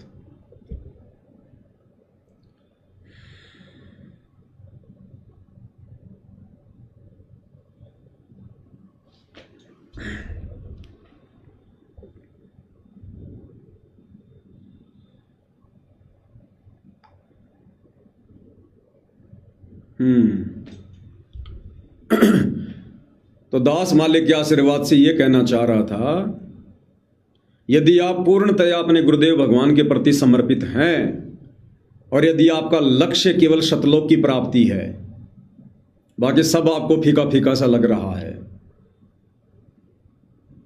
तो भाई और बहनों, वर्तमान में साध संगति से जुड़कर आपने कैसे भक्ति करनी है, इस बात को गांठ बांध लेना। गांठ। यदि आप साध संगति से जुड़े भाई बहनों ने जो वास्तव में पूर्णतया समर्पित हैं अपने गुरुदेव को और शब्द रूप में मान चुके हैं, मान रहे हैं, और ये जो प्रोसीजर जो आज आप लोगों को जो बताई गई है शब्द रूप में गुरु की पूजा की, यदि आपके अंतरात्मा ने इसको स्वीकार कर लिया है, ये भी एक पहचान समझ लेना। आप ये भी एक पहचान समझ लेना, यदि आपकी आत्मा ने आज के इस संदेश को स्वीकार कर लिया है कि बिल्कुल सत्य बात है, कोई मीन मेख नहीं है, तो भी समझ लेना परमात्मा आपके निकट है, पल पल आपके साथ में है।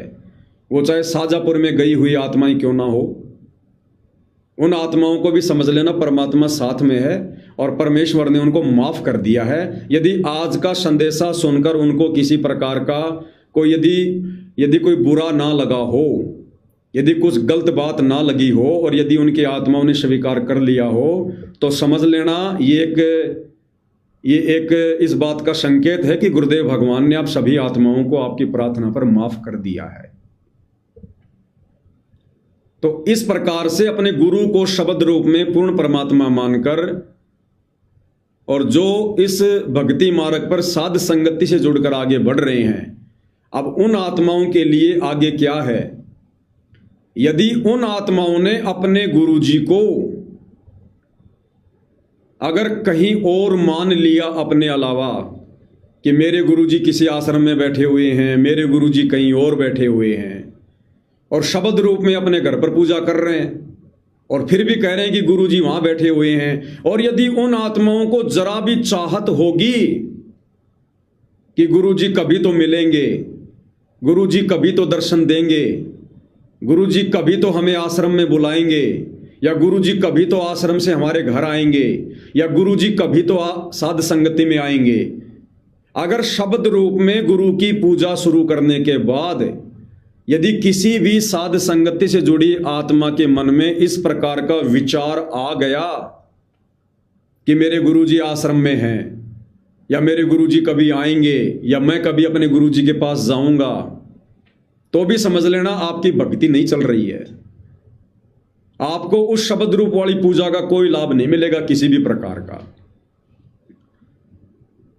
ये सारी सृष्टि का मालिक है भाई और बहनों, और ये कोई बच्चों का खेल नहीं चल रहा, कोई छोटा मोटा कोई गिल्ली डंडे वाला खेल नहीं चल रहा। ये दुनिया बेखबर है, दुनिया मदहोश है काल की भांग के नशे में। भगत समाज भी काल के भांग के नशे में छोड़ दो। तुमने क्या करना है उस पर ध्यान दो। ये सौपन में भी मत सोच लेना कि गुरुजी किसी आश्रम में बैठे हैं। और इस बात की उम्मीद, इस बात की आशा यदि आपने सत्सेवक होकर और शब्द रूप में गुरुजी की पूजा शुरू करके यदि आपने सौपन में भी ये बात कभी सोच ली कि कभी तो गुरुजी आश्रम में बुलाएंगे, कभी तो गुरुजी साथ संगति में आएंगे, कभी तो गुरुजी की साक्षात आरती उतारने का मौका मिलेगा, कभी तो साक्षात गुरुजी को भोग लगाने का मौका मिलेगा साक्षात, कभी तो गुरुदेव के साक्षात चरण कमल धोकर पीने का मौका मिलेगा, समझ लेना आप फैल है, फैल है। अगर शब्द रूप में गुरुजी की पूजा शुरू कर दी तो, क्योंकि शब्द से बढ़कर गुरुजी का दूसरा कोई रूप नहीं है। आप भूल जाओ कि आपके गुरुजी धरती पर हैं। आज कितने दिन हो गए पूज्य गुरुदेव भगवान को जेल से बाहर आए हुए? 1 महीने से ऊपर हो गए। 10 अप्रैल को आए थे, आज 16 मई हो गई। आपके गुरुदेव ने आपका जिक्र किया? आपके गुरुदेव ने सार्वजनिक तौर पर किसी भी ऑडियो वीडियो सत्संग में क्या आप साथ संगति वालों का जिक्र किया? आप लोगों का नाम लिया? नहीं लिया ना। आगे भी उम्मीद मत करना किसी भी प्रकार की, वो आपको छेड़ना ही नहीं चाहता। गुरुदेव भगवान आपको एक बोरे में पैक करके भूल चुके हैं। जो सिस्टम उन्होंने आपके साथ अपनाना था वो लागू कर दिया, वो सिस्टम काम करेगा। भूल जाओ, क्योंकि आपने गुरुजी को शरीर में नहीं शब्द में मान लिया, और अपने गुरु को शब्द रूप में जानना, पहचानना, मानना, और इस विश्वास के साथ, इतने धैर्य के साथ, इतनी श्रद्धा के साथ जो हम सत्सेवक भाई बहन उनके शब्द रूप में पूजा कर रहे हैं, इस संसार में आपको देखने को नहीं मिलेगा। ये ब्रह्मा विष्णु महेश के बस की बात नहीं है। 21 ब्रह्मांड में किसी के बस की बात नहीं है। जिनके वश की बात थी उनसे परमात्मा ने पूजा शुरू करवा दी है। अब गुरुजी का सिस्टम चल रहा आप और हमारे ऊपर। गुरुजी हमें याद नहीं कर रहे ना बिल्कुल भी। जब तक जेल में थे हर दूसरे तीसरे दिन संदेशे आ रहे थे। अगर जेल से कोई विशेष चर्चा होती थी तो साथ संगति की होती थी। अब क्यों नहीं भाई, अब तो जेल से बाहर हैं, स्वतंत्र हैं, सब कुछ है। जिक्र भी नहीं किया, जिक्र भी। तो आप भाई बहन भी सपने में भी मत सोचना कि कभी मुझे गुरुजी के साक्षात दर्शन हो। अगर ये सोच लिया कि गुरुजी के साक्षात दर्शन हो, ये शब्द वाली पूजा, ये भक्ति आपके मोक्ष में काउंट नहीं होगी। विचार ही मत करना मन में। शब्द निवास आकाशवाणी यो सतगुरु का रूप है। हमने इस फॉर्मूले पे चलना है, अध्यात्म वाली रीति पर चलना है। गुरुदेव ने कितनी बार समझाया कि देही को सतगुरु कहे। देही यानी जब वो परमात्मा शरीर धारण करके आता है एक मनुष्य की भांति, कहते हैं देही यानी शरीर को सतगुरु कहे। यो तो धुंधर ज्ञान, उस मूर्ख को कोई ज्ञान नहीं किसी भी प्रकार का अध्यात्म का, जो अपने गुरु जी को शरीर में बंधा हुआ मान रहा है। देही को सतगुरु कहे यो तो धुंधर ज्ञान, और 4 दाग आवे नहीं वाको सतगुरु जान। तो भूल जाओ, यदि आपने इसी जन्म में मोक्ष चाहिए, गुरु के रहते सहते मोक्ष चाहिए, यदि आप साध संगति से जुड़े हैं, तो भूल जाओ कि आपके गुरुदेव किसी आश्रम में बैठे हैं। भूल जाओ आपके गुरुदेव इस धरती पर विराजमान है। ठीक है, आगे चलकर गुरुदेव की मौज, गुरुदेव की मर्जी, वो हमें बुलाना चाहें, खुद आना चाहें, साक्षात प्रकट होना चाहें, वो गुरुदेव की मौज, गुरुदेव की मर्जी, उस समय हम उनके साथ वैसा ही व्यवहार करेंगे। शरीर रूप में हमारे लिए परम पूज्य हैं, परम आदरणीय हैं, कोई दिक्कत नहीं। श्रद्धा भाव से दंडवत, हम उनको दंडवत भी करेंगे, उनकी आज्ञा का पालन भी करेंगे, सब कुछ करेंगे। लेकिन आपने अपनी तरफ से नहीं सोचना बिल्कुल भी, वो तो गुरु की मौज है, गुरु आगे क्या करेगा। लेकिन यदि आप साध संगत वाले हैं, सत्सेवक हैं, शब्द रूप में गुरु जी को पूज रहे हैं, तो आप भूल जाना अपनी तरफ से कि गुरु जी मुझे कभी दर्शन देंगे। अगर मन में जरा भी इच्छा, जरा भी चाहत, जरा भी उम्मीद यदि किसी भगत की है, इसका मतलब अभी वो गुरु की शब्द रूप में पूजा करने योग्य नहीं है। और जबरदस्ती ऐसा भगत यदि गुरु जी की फोटो हटाकर शब्द रूप में पूजा करेगा, उसको शब्द रूप वाली पूजा का लाभ नहीं मिलेगा। अब आपने क्या सोचकर करना है भाई और बहनों, हमारा मकसद, हमारा टारगेट, गुरुदेव ने सब कुछ बता दिया, एडी से लेकर चोटी तक 21 ब्रह्मांड की पाई पाई गिना दिए। खोकापुर है खोकापुर। आज मनुष्य जन्म प्राप्त करके थोड़े से लाभ मिल रहे हैं, वो भी भगवान की शरण में आने के बाद थोड़ा सुख मिल रहा है, मानसिक टेंशन खत्म हुई है। नहीं तो मनुष्य जन्म में कौन सुखी है, राजा भी सुखी नहीं है, जाके देख लो। तो हमने इस 21 ब्रह्मांड को, खोकापुर को बहुत अच्छा नहीं समझ लेना। अगर हमें गुरुदेव के आशीर्वाद से थोड़ी बहुत सुख शांति है, तो ये ना समझना कि 21 ब्रह्मांड में सुख शांति है। 21 ब्रह्मांड में तो आग लगी पड़ी है। अपने आड़ोसी पड़ोसियों को देख लो, रिश्तेदारों को देख लो, दुनिया वालों को देख लो। इस 21 ब्रह्मांड में गुरु ने केवल हमारे अंदर शांति पैदा कर रखी है, अपने आशीर्वाद से, अपनी भक्ति से। 21 ब्रह्मांड में शांति नहीं है, यहां तो आग ज्यों की त्यों लगी पड़ी है। ये तो खोकापुर है खोकापुर, ये तो विषय वासनाओं से भरा पड़ा है। अब जिस समय आप और हम भाई बहन ये लाइव में चर्चा कर रहे हैं, ये चर्चा सुनकर आप और हमें शांति हो रही है, हमारे अच्छे विचार हो रहे हैं। इसी समय इस पूरी दुनिया की अगर बात करें, इतने सारे देश हैं, कितने लोग इस समय, दिन के समय कहीं रात हो रही है, कहीं दिन है, कितने लोग होटलों में, अपने घरों में औरतों को ले लेके पड़े हैं, ना जाने कैसे कैसे कुकर्म कर रहे हैं। कोई चोरी करने की सोच रहा है, कोई ठगी कर रहा है, कोई किसी पर गोली चला रहा है, कोई मर्डर कर रहा है, कहीं एक्सीडेंट हो रहा है, कहीं आग लग रही है, कहीं शेर किसी जानवर को खा रहा है, कहीं कोई कसाई बकरे काट रहा है, कहीं कोई लड़ाई झगड़ा कर रहा है, कहीं कोई क्या, कोई साजिश कर रहा है, कोई प्लानिंग कर रहा है। आग लगी पड़ी है भयंकर तरीके से, 24 घंटे, 1 सेकंड का भी यहां पर किसी को शांति नहीं है। ये शांति परमात्मा के आशीर्वाद से है, उनकी भक्ति से है, केवल आप और हमें है, संसार में शांति नहीं है।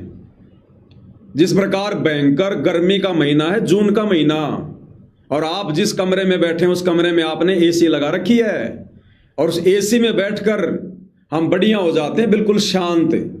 लेकिन ये ना सोचो कि इस कमरे से बाहर भी शांति है। कमरे से बाहर तो सूरज की रोशनी ज्यों की त्यों है, लोग जल रहे हैं, पसीने छूट रहे हैं। तो ये थोड़ा बहुत मनुष्य जन्म में गुरुदेव के आशीर्वाद से शांति प्राप्त करके ये भूल मत कर देना कि 21 ब्रह्मांड में शांति है। अगर ये सोच लिया तो यहीं शांत हो जाओगे फिर। तो अब आप और हमने क्या करना भाई और बहनों, इस प्रोसीजर में आगे, जो प्रोसीजर गुरुदेव अपनी विशेष आत्माओं के लिए ही लागू करते हैं, तो आप और हमने यहां से बाहर निकलना है। बाहर हमारी ज्ञान वाली आंखों से 21 ब्रह्मांड के पाप, 21 ब्रह्मांड का दंड, यहां की ये गंदी व्यवस्था, ये सब कुछ हमारी आंखों के सामने होनी चाहिए। आत्मा हमेशा जागृत रहनी चाहिए। तो अब आप और हम साध संगति से जुड़े भाई बहनों ने जो आज की इस प्रोसीजर को स्वीकार कर लेंगे, शब्द रूप वाली पूजा को, और फोटो को हटा देंगे, तो आप और हम भगत भाई बहनों ने अब अपने गुरुदेव को धरती पर नहीं, अपने गुरुदेव को किसी आश्रम में नहीं, हमने अपने गुरुदेव भगवान को त्रिकुटी पर समझना है कि मेरे पूज्य गुरुदेव भगवान कबीर परमात्मा सतगुरु रामपाल जी त्रिकुटी पर बैठे हैं। सतगुरु रूप में, जिस रूप में धरती पर हैं, ये इनका ओरिजिनल रूप है। इसी रूप में मेरे गुरुदेव भगवान त्रिकुटी पर बैठे, त्रिकुटी पर, एयरपोर्ट पर, और मेरा वहां आने का इंतजार कर रहे हैं। मेरे गुरुदेव त्रिकुटी पर बैठे हैं और मेरा त्रिकुटी पर आने का इंतजार कर रहे हैं। तो आप और हमने भाई बहनों इस भाव से, इस श्रद्धा से कि ये परमात्मा कब मेरी भक्ति पूरी हो, कब मेरा शरीर छूटे और परमेश्वर जल्द से जल्द मैं आपके पास त्रिकुटी पर आऊं, मेरी आत्मा का कल्याण हो, ये सोचकर अब हमने भाई और बहनों इस भक्ति पर आगे बढ़ना है। तब जाकर हमारी बात बनेगी। देखो ये जो प्रोसीजर है ना, ये हर किसी को ना तो समझ में आएगी, संसार को तो समझ में आनी नहीं है, उनको तो पता ही नहीं है ABCD का भी, बाकी और हैं उनको भी ये प्रोसीजर समझ में नहीं आएगी। ये प्रोसीजर परमात्मा उन्हीं को समझाएगा जिनका मोक्ष करना होगा, जिनकी आत्मा का कल्याण करना होगा। तो अपने गुरु जी को कहीं मत देखो, ये उम्मीद छोड़ दो, संकेत समझ जाओ। तुम्हारा गुरु 1 महीना 6 दिन हो गया, तुम्हारा जिक्र भी नहीं किया आने के बाद है। संगत को आशीर्वाद मिल रहा है, दर्शन मिल रहा है, जगत को आशीर्वाद मिल रहा है, दर्शन हो रहे हैं, चरण सेवा मिल रही है जगत वालों को, हर प्रकार का नशा करने वाले को, हर प्रकार के विकारी लोगों को, जो भक्ति के निकट भी नहीं है, जो नाम लेना भी नहीं चाहते, उनको चरण सेवा मिल रही है, उनको पीठ पर आशीर्वाद मिल रहा है, दर्शन हो रहे हैं। और आप भाई बहनों का जो धरती पर एकमात्र सत भक्ति कर रहे हैं, गुरु को परमेश्वर मान रहे हैं, उनका गुरु जिक्र भी नहीं कर रहा, तो गुरु का संकेत समझ जाना कि बच्चों मैं यहां संसार के लिए संसार में हूं, मैं संसार के लिए संसार में हूं। आप सतलोक की अधिकारी आत्माओं के लिए संसार में नहीं हो, तुम्हारे लिए तुम्हारे घर में हूं, तुम्हारे घट में हूं। घट ही में गंगा, घट ही में जमुना और घट ही में है जगदीश सतगुरु तारेंगे। मोकू कहां ढूंढे रे बंदे, मैं तो तेरे पास में, ना मंदिर में, ना मस्जिद में, ना काशी कैलाश में, ना मैं जप में, ना मैं तप में, ना मैं व्रत उपवास में, नहीं प्राण में, नहीं पिंड में। और लास्ट में क्या कहते हैं परमात्मा, खोजी होए तुरंत मिल जाऊं, एक पल ही की तलाश में। अब ये खोजना कैसे? सुरती से खोजना है, ध्यान से खोजना है, विश्वास से खोजना है। खोजी होए तुरंत मिल जाऊं, एक पल ही की तलाश में। और कहे कबीर, आगे कुछ वाणी है ऐसी, ध्यान नहीं आ रही दास को। तो कहने का मतलब भाई और बहनों, इस परमात्मा को कहीं मत देखो, अपने सिवा कहीं मत देखो, अपने घर के सिवा कहीं मत देखो, अपने घट के सिवा कहीं मत देखो। तो आज से हमने अपने पूज्य गुरुदेव भगवान की, दास तो वैसे शुरू कर चुका है पहले से, तभी आपको दास बता रहा है कि कहीं कोई गलती ना हो जाए। तो पहले परमात्मा ने दास से 4-5 दिन तक रिहर्सल करवाई और बिल्कुल ओके संदेशा है, क्योंकि मैं नहीं चाहता कि छोटी सी गलती हजारों सत्सेवक भाई बहनों को काल के मुंह में ले जाए। तो दास तो देखा देखी में चलेगा नहीं, भेड़ चाल में चलेगा नहीं। गुरु की प्रेरणा होने के बाद भी मैंने 5 दिन का समय लिया। तो किसी भगत के कुछ भी कहने पर हम तुरंत कैसे स्वीकार कर लेंगे कोई भी बात है? तो आप भाई बहन भी विचार करना, अच्छे से सोचना, समझना, उसके बाद आप जी इस प्रोसीजर को लागू करना। अगर मात्र मुझ पवन दास के कहने से देखा देखी में फोटो हटा दी तो फिर ये वो वाली बात हो जाएगी, गुरु को तजे भजे जो आना, ता पशुओं को फोकट ज्ञाना। क्योंकि मात्र मुझ पवन दास की बातों पर यकीन करके और ज्ञान आधार से विचार ना करके जो आत्मा इस भक्ति मार्ग की प्रोसीजर को अपनाएगा, वो लंबा नहीं चलेगा इस भक्ति पर, वो नीचे गिर जाएगा। आने वाले समय में बहुत सारे मन में दोष आ जाएंगे, वो अपना काम बिगाड़ लेगा। तो जब आपकी अंतर आत्मा अपने गुरुदेव से 100 बार दंडवत करना, मालिक से प्रार्थना करना, और जब आपकी अंतर आत्मा आपको स्वीकृति दे दे, आपके गुरुजी की तरफ से संकेत हो जाए, उसके बाद आप जी इस प्रोसीजर को लागू करना। अन्यथा देख लेना, कोई बड़ी बात नहीं है, 10, 15, 20 दिन कोई दिक्कत नहीं है, करते रहो जैसे कर रहे हो वैसे। जिस दिन आपकी आत्मा स्वीकार कर ले, उस दिन इस प्रोसीजर को लागू करो, उस दिन। तो भाई और बहनों, इस प्रकार से आप और हमारी बातें बनेंगी। देखो बहुत सारी बातें हैं, ये ज्ञानगंगा पुस्तक भी है, ज्ञानगंगा पुस्तक के ऊपर वीडियो बनाने की श्रृंखला भी जारी है और इसमें कुछ वीडियो बन भी चुके हैं नियम और मर्यादाओं को लेकर। और जब नियम और मर्यादाओं को लेकर कल रात को वीडियो चला था, परसों, तो नियम नंबर 17 नंबर नियम, ज्ञानगंगा पुस्तक पेज नंबर 18, नियम नंबर 17, क्या लिखा है? गुरुजी के समान किसी को महत्व नहीं देना है। यदि कहीं पर पाठ या सत्संग चल रहा हो या वैसे गुरुजी के दर्शन करने जाते हो तो सर्वप्रथम गुरुजी को दंडवत लंबा लेटकर प्रणाम करना चाहिए। देख लो, हमारे दिमाग में आज से पहले नहीं आ रही थी ये बात, नहीं आई। इसीलिए परमात्मा ने पहले ज्ञानगंगा पर वीडियो नहीं बनवाए, क्योंकि बहुत सारी बातें, चाहे मैं पवन दास ही क्यों ना हूं, जब मैं उस लायक हो जाऊंगा उस समय परमात्मा वो बातें मुझे समझाएंगे। ये परमात्मा जबरदस्ती किसी को इंजेक्शन नहीं मारेगा। तो पहले ये बातें नहीं समझ में आनी थी, परमात्मा ने वीडियो नहीं बनवाए। अब वो समय आ गया, परमात्मा ने सेवा दे दी, वीडियो बन रहे हैं। क्या कह रहे हैं गुरुदेव? यदि आप किसी आश्रम में जाते हो जहां आपके गुरुदेव साक्षात बैठे हुए हैं, जब आप उस आश्रम में जाओ तो चाहे कितनी फोटो क्यों ना लगी हो आपके गुरुजी की, जब तक आप साक्षात अपने गुरुजी को दंडवत नहीं करोगे, उससे पहले यदि आपने किसी फोटो को दंडवत कर लिया, आपका दंडवत स्वीकार नहीं होगा, मूर्ति पूजा होगी। ये नियम नंबर 17 कह रहा है। अब बताओ भाई और बहनों, जब से दास 2013 से नाम दीक्षा ली दास ने, 2014 में बरवाला कांड हो गया, लगभग 1-1.25 साल दास आश्रम में गया। हमने तो हर बार ये गलती करी। गुरुजी के दर्शन तो बाद में होते थे, हम तो जाते सबसे पहले जो फोटोएं लगी होती थी हम तो उनको दंडवत किया करते थे। तो कैसे हमें दंडवत का पूर्ण लाभ मिलता? गुरुजी का वचन तो हम यहीं पर तोड़ रहे हैं, साक्षात लिख रहे हैं गुरुदेव भगवान।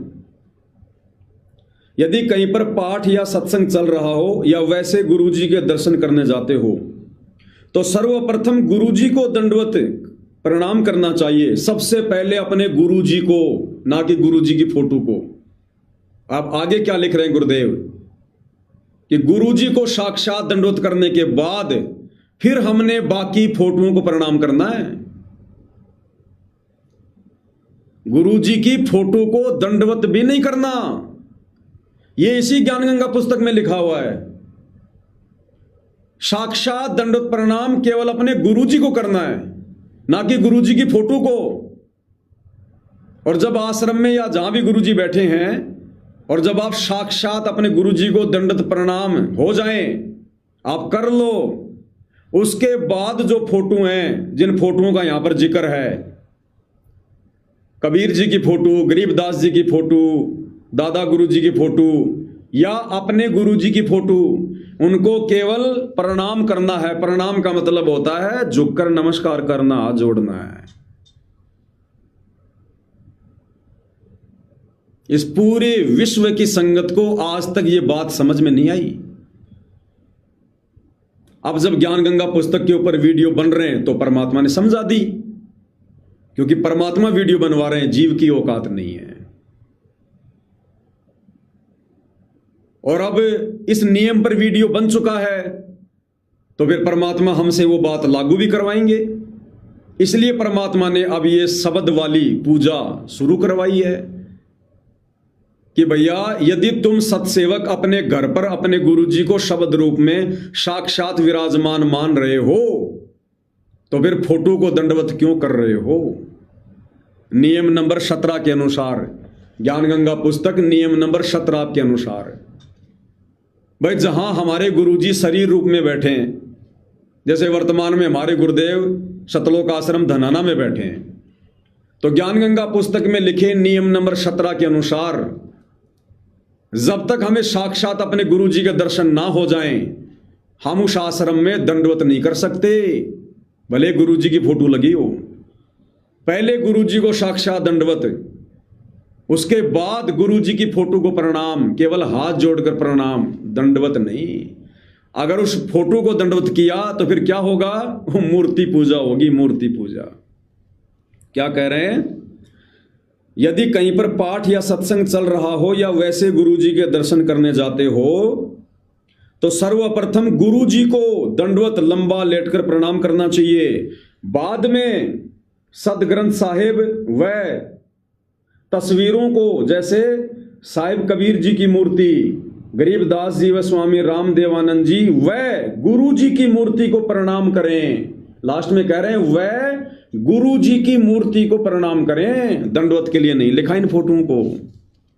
दंडवत तो साक्षात अपने गुरु को। अब आज से पहले पूरे संसार में किसी भी संत रामपाल, किसी भी परमेश्वर रामपाल जी के भक्तों को यह बात समझ में नहीं आई, किसी को भी समझ में नहीं आई। और जब इस ज्ञान गंगा पुस्तक के ऊपर वीडियो परमात्मा ने बनवाना शुरू किए तब जाकर इस कुत्ते को समझाई, आज से पहले मेरी भी समझ में नहीं आई। तो जो परमात्मा चाहेगा वही होगा, उतना ही होगा, उसी समय होगा। तो भाई जब साक्षात किसी आश्रम में गुरुजी हैं और वहां भी हमने गुरुजी की फोटो को दंडवत नहीं करना इस नियम के अनुसार जो ज्ञान गंगा में लिखा है, तो यदि हम सत्सेवक भाई बहनों ने अपने गुरुजी को घर पर शब्द रूप में विराजमान मान लिया तो फिर अपने घर पर हम फोटो के आगे दंडवत क्यों करेंगे? फोटो के आगे भोग क्यों लगाएंगे? फोटो सामने रख के आरती क्यों उतारेंगे? फिर तो मूर्ति पूजा हो गई साफ साफ। तो हमने अपने घर पर गुरुदेव की एक आधी फोटो रखनी है, एक रख लो, दो रख लो, फोटोओं का ढेर मत लगाओ। दरबार में एक फोटो रख लो, दरबार का मतलब है उस कमरे में कहीं भी एक फोटो साइड में रख लो, केवल दर्शन के लिए। लेकिन उस फोटो के आगे दंडवत नहीं करना हमने आज के बाद। दंडवत तो अपने गुरुजी को दरबार में या बेड पर साक्षात विराजमान मानकर हमने वहीं पर शब्द रूप में उनको दंडवत करना है। अपने घर पर फोटो को दंडवत नहीं करना हमने। किसी भगत भाई के घर पर जाते हो तो हमने फोटो के आगे दंडवत नहीं करना। भगत जी से पूछ लो परमात्मा का दरबार कहां है, वो दरबार बता देगा। और सत्सेवक होगा तो उसके दरबार में भी फोटो नहीं मिलेगी जहां गुरुजी विराजमान है। तो हमने गुरुदेव को शब्द रूप में विराजमान करके और जो प्रोसीजर है दंडवत करने की, मंत्र जाप करते हुए, वो ही करना है। हृदय की आंखों से गुरुदेव के दर्शन करने हैं, हृदय की आंखों से गुरुदेव के दर्शन करने हैं।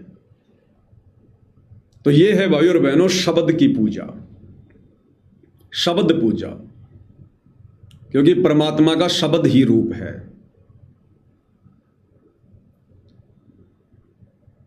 अब देखो समय समय पर जैसे भी परमात्मा दया करेंगे, जितनी गुरुदेव भगवान प्रेरणा करेंगे उतना संदेशा दास आप जियों को देता रहेगा। दूसरी बात, अब कोई भी भगत भाई मुझ पवन दास से ये उम्मीद बिल्कुल भी ना करे कि यदि हमारे से कोई गलती हो जाएगी तो पवन दास भाई लाइव आकर बता देगा, वीडियो बना देगा। भाई नहीं, दास ने तो गुरुदेव के आने के बाद जो लाइव वीडियो बनाया था उसमें सब कुछ क्लियर कर दिया कि भैया अब इस पवन दास की ड्यूटी खत्म है। अब परमात्मा जितनी ड्यूटी देंगे, जब जब प्रेरणा करेंगे, उनकी मौज उनकी मर्जी, दास केवल उतना ही संदेशा देगा, बाकी अपनी भक्ति करेगा, मालिक की महिमा करेगा। अब 24 घंटे अगर मेरे साथ रहने वाला भगत भी अगर गलती कर रहा है तो भी ये दास भैया उसकी गलती पर कुछ नहीं बोलेगा, कुछ नहीं बोलेगा, आंखों देखकर भी कुछ नहीं बोलेगा। अब बोलने और समझाने वाली प्रोसीजर खत्म हो गई है। अब हम बालक नहीं हैं जो उंगली पकड़कर A for apple, B for ball समझाया जाएगा। दास कुछ नहीं बोलेगा भैया, चाहे कोई गलती करो, गलती ना करो। गलती करोगे समय आने पर तुम्हें दंड मिल जाएगा, उसका परिणाम तुम्हारे सामने अपने आप आ जाएगा, ठोकर लगेगी तब सुधर जाओगे। अब वो प्रैक्टिकल, अब वो थ्योरी का समय खत्म हो गया है, अब भैया ये प्रैक्टिकल का समय है। अब अगर गलती करोगे तो ठोकर खाओगे, ठोकर खाओगे तो कुछ समझ जाओगे, नहीं समझोगे तो फिर से ठोकर खाओगे, जब तक नहीं संभलोगे ठोकरों पे ठोकर खाते रहोगे। अब पवन दास किसी का कोई ठेकेदार नहीं है।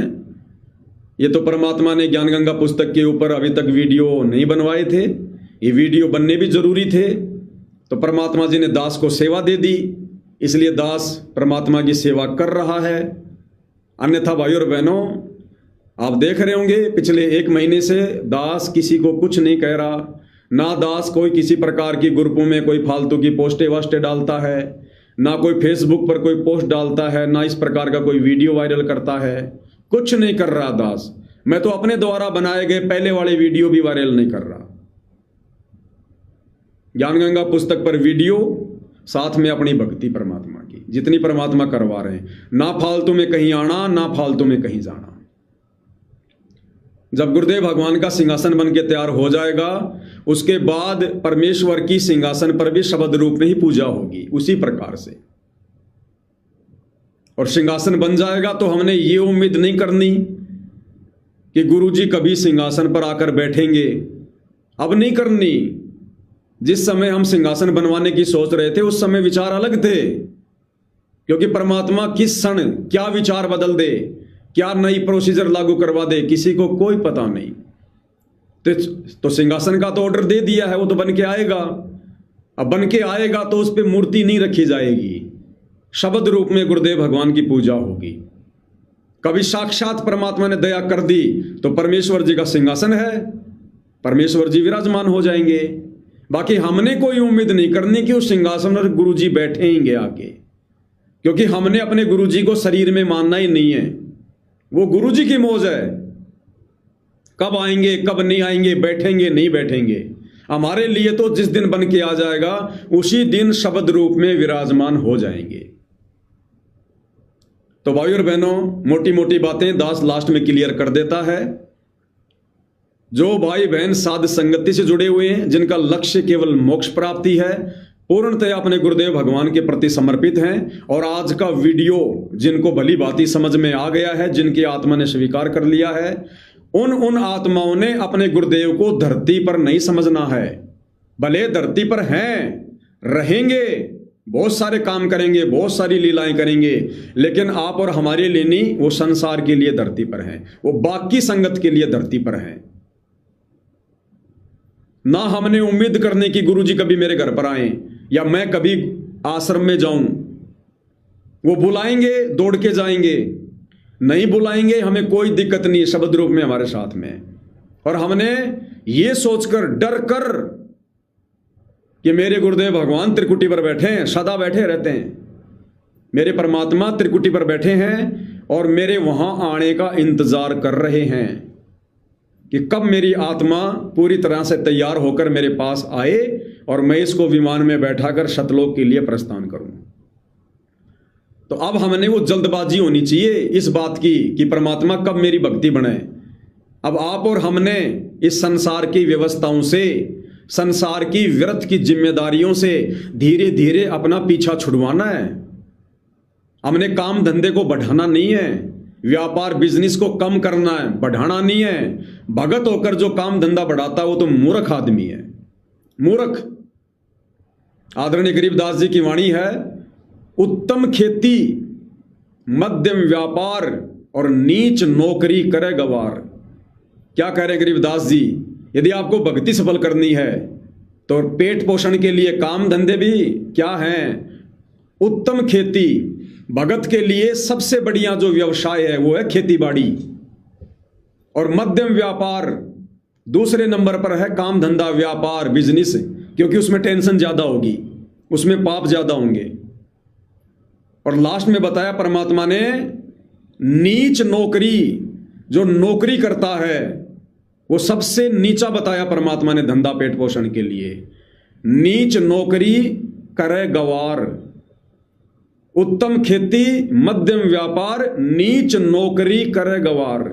तो नौकरी को तो परमात्मा ने सबसे नीचे स्तर की चीज बताई है। सबसे बढ़िया भगत के लिए खेती बाड़ी। तो भाई और बहनों, बहुत सारी बातें हैं, समय समय पर परमात्मा अगर चाहेंगे उनकी मौज होगी, उनकी मर्जी होगी, संदेश आप जीवों को देते रहेंगे।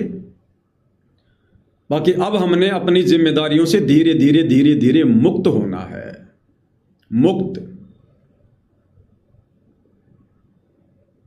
हमने ज्यादा वो हड़बड़ाहट भी नहीं दिखानी, ना कुछ नहीं। दास के पास में तो छोटे भाई के 2 बच्चे रहते हैं, बचपन से रह रहे थे, उनकी माँ तो एक्सपायर हो गई थी, यहीं रह रहे थे।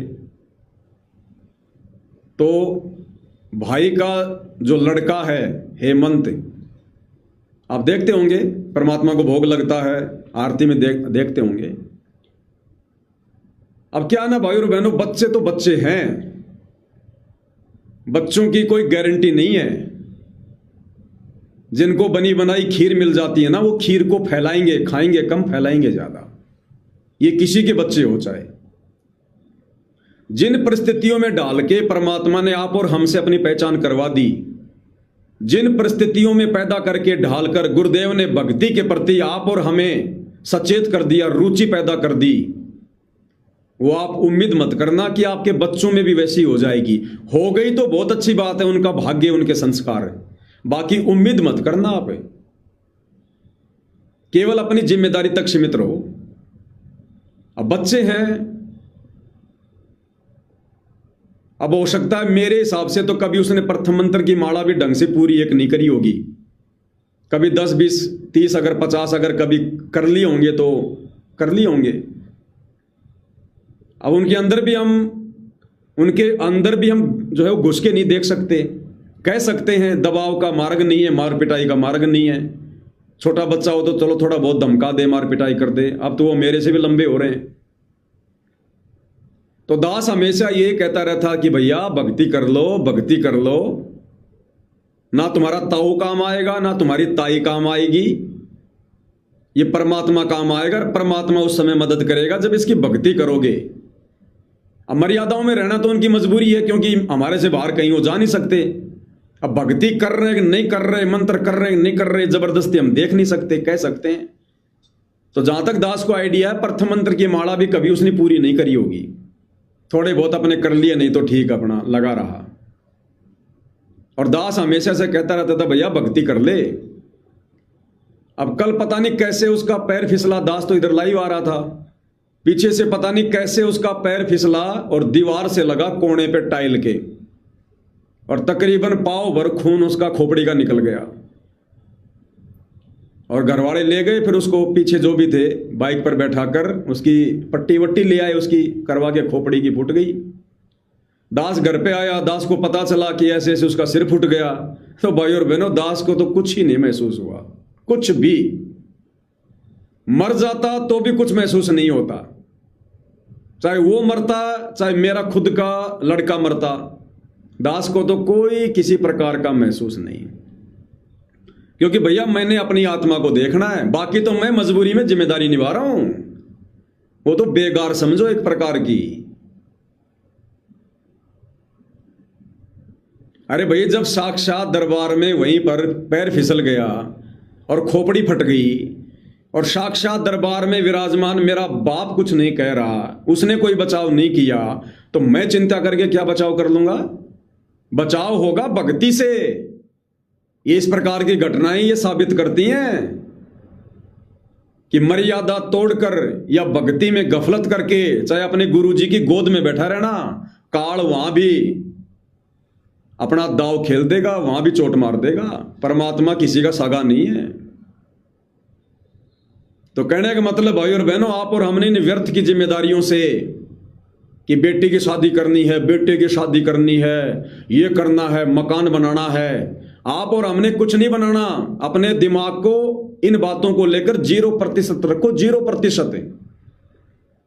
अगर ये मकान बनाने की चिंता दिमाग में आ गई और शरीर छूट गया, वो मकान के पास में कुत्ते बन के आएंगे, भले हम कितने बड़े साथ संगति वाले हैं। जो करेगा परमात्मा करेगा, उसने करना है और वो ही करता है और वो ही करेगा, हम तो फालतू के ठेकेदार हैं। जो जिम्मेदारी हमें दे दी, बस उन जिम्मेदारियों तक सीमित रहो, उन जिम्मेदारियों तक। अरे रंका बंका की झोपड़ी जल गई, अरे रात को बैठ के मालिक की चर्चा कर रहे हैं, सतगुरु की महिमा कर रहे हैं, झोपड़ी की चिंता नहीं है। अगर पूरी रात मालिक की महिमा छोड़कर झोपड़ी की चिंता करते, सुबह झोपड़ी बनी हुई नहीं मिलती। अब ये सारी बातें आप लोगों को भाई और बहनों समझा दी गई हैं। अब हमने उन तमाम चीजों को अपने भक्ति वाले जीवन में लागू करके आगे बढ़ना है। तो कहने का मतलब है, अब भाई और बहनों, किसी भी प्रकार की कोई भी सत्सेवक भाई बहन जो अपने आप को सत्सेवक कह सकता है अपनी अंतरात्मा से, अब इस बात की उम्मीद मत करना कि मेरे लिए गुरुजी धरती पर हैं। वो गुरुजी की मौज, गुरुजी आएंगे या बुलाएंगे कभी, वो मौज उनकी। लेकिन ये कभी उम्मीद, कभी ये किसी भी प्रकार से आशा मत करना कि गुरुजी कभी मेरे घर पर आ जाएं, गुरुजी हमारे लिए कभी कोई संदेशा दे दें, हमें आश्रम में बुला लें। तो समझ लेना, आप अपने घर पर गुरुजी को शब्द रूप में मानकर जो पूजा कर रहे हो, भोग लगा रहे हो ना, आपकी सारी भक्ति कमाई व्यर्थ है। आपके लिए, हमारे लिए, हमारे गुरुदेव भगवान त्रिकुटी पर बैठे, त्रिकुटी पर, और इंतजार कर रहे हैं कि वो मूर्ख कब अपना पीछा छुड़वा के मेरे पास आए, कब ये मूर्ख मेरे ज्ञान को आधार बना के भक्ति करके अपनी व्यर्थ की जिम्मेदारियों से पीछा छुड़वा कर, कि परमात्मा वैसे भी तो दुनिया मर रही है, युवा अवस्था में मर रही है, उनके परिवार को पीछे कौन संभालता है, वो तो भगत भी नहीं, उनको तो भगवान का आसरा भी नहीं। जब उनके बच्चे भी हमने अच्छे खासे खेलते कूदते देखे हैं माँ बाप के बिना, तो हमारे वाले तो परमात्मा आपके हाथों में है, आपके चरणों में है। असली जिम्मेदारी तो आप निभाते हो, तीनों लोकों में प्रवेश करके सबका धरण पोषण। तो हमने केवल अपनी आत्मा का कल्याण करवाना है। इस हिसाब से भाई और बहनों, अब हमने भक्ति में लो लगानी है, सतगुरु की सेवा में लो लगानी है। हमने इन आश्रमों के, इनके चक्रों में नहीं पड़ना कि गुरुजी वहां है, गुरुजी यहां है। ठीक है, सोशल मीडिया पर वीडियो आ रहे हैं, देख लो, कोई दिक्कत नहीं, कोई मतलब की चीजें ले लो, नहीं तो भूल जाओ। कहीं मत देखो अपने गुरुजी को अपने अलावा, कहीं मत देखो। अगर देखोगे तो मार खाओगे इस समय। अगर मोक्ष प्राप्ति करनी है तो बाकी आप सभी भाई बहन समझदार हैं, ज्यादा समझाने की जरूरत नहीं है। दास के पास भी इतना समय नहीं है, रात्रि के वीडियो की तैयारी करनी है। तो आज के संदेश में पूज्य गुरुदेव भगवान के आशीर्वाद से केवल इतना ही। संदेशा अच्छा लगे तो शेयर करना, अच्छा ना लगे तो शेयर भी मत करना। अगर आपको ये बातें समझ में ना आई हो तो इस वीडियो को शेयर करना भी ठीक नहीं होगा। फिर बंदी छोड़ सतगुरु रामपाल जी परमेश्वर जी की जय हो।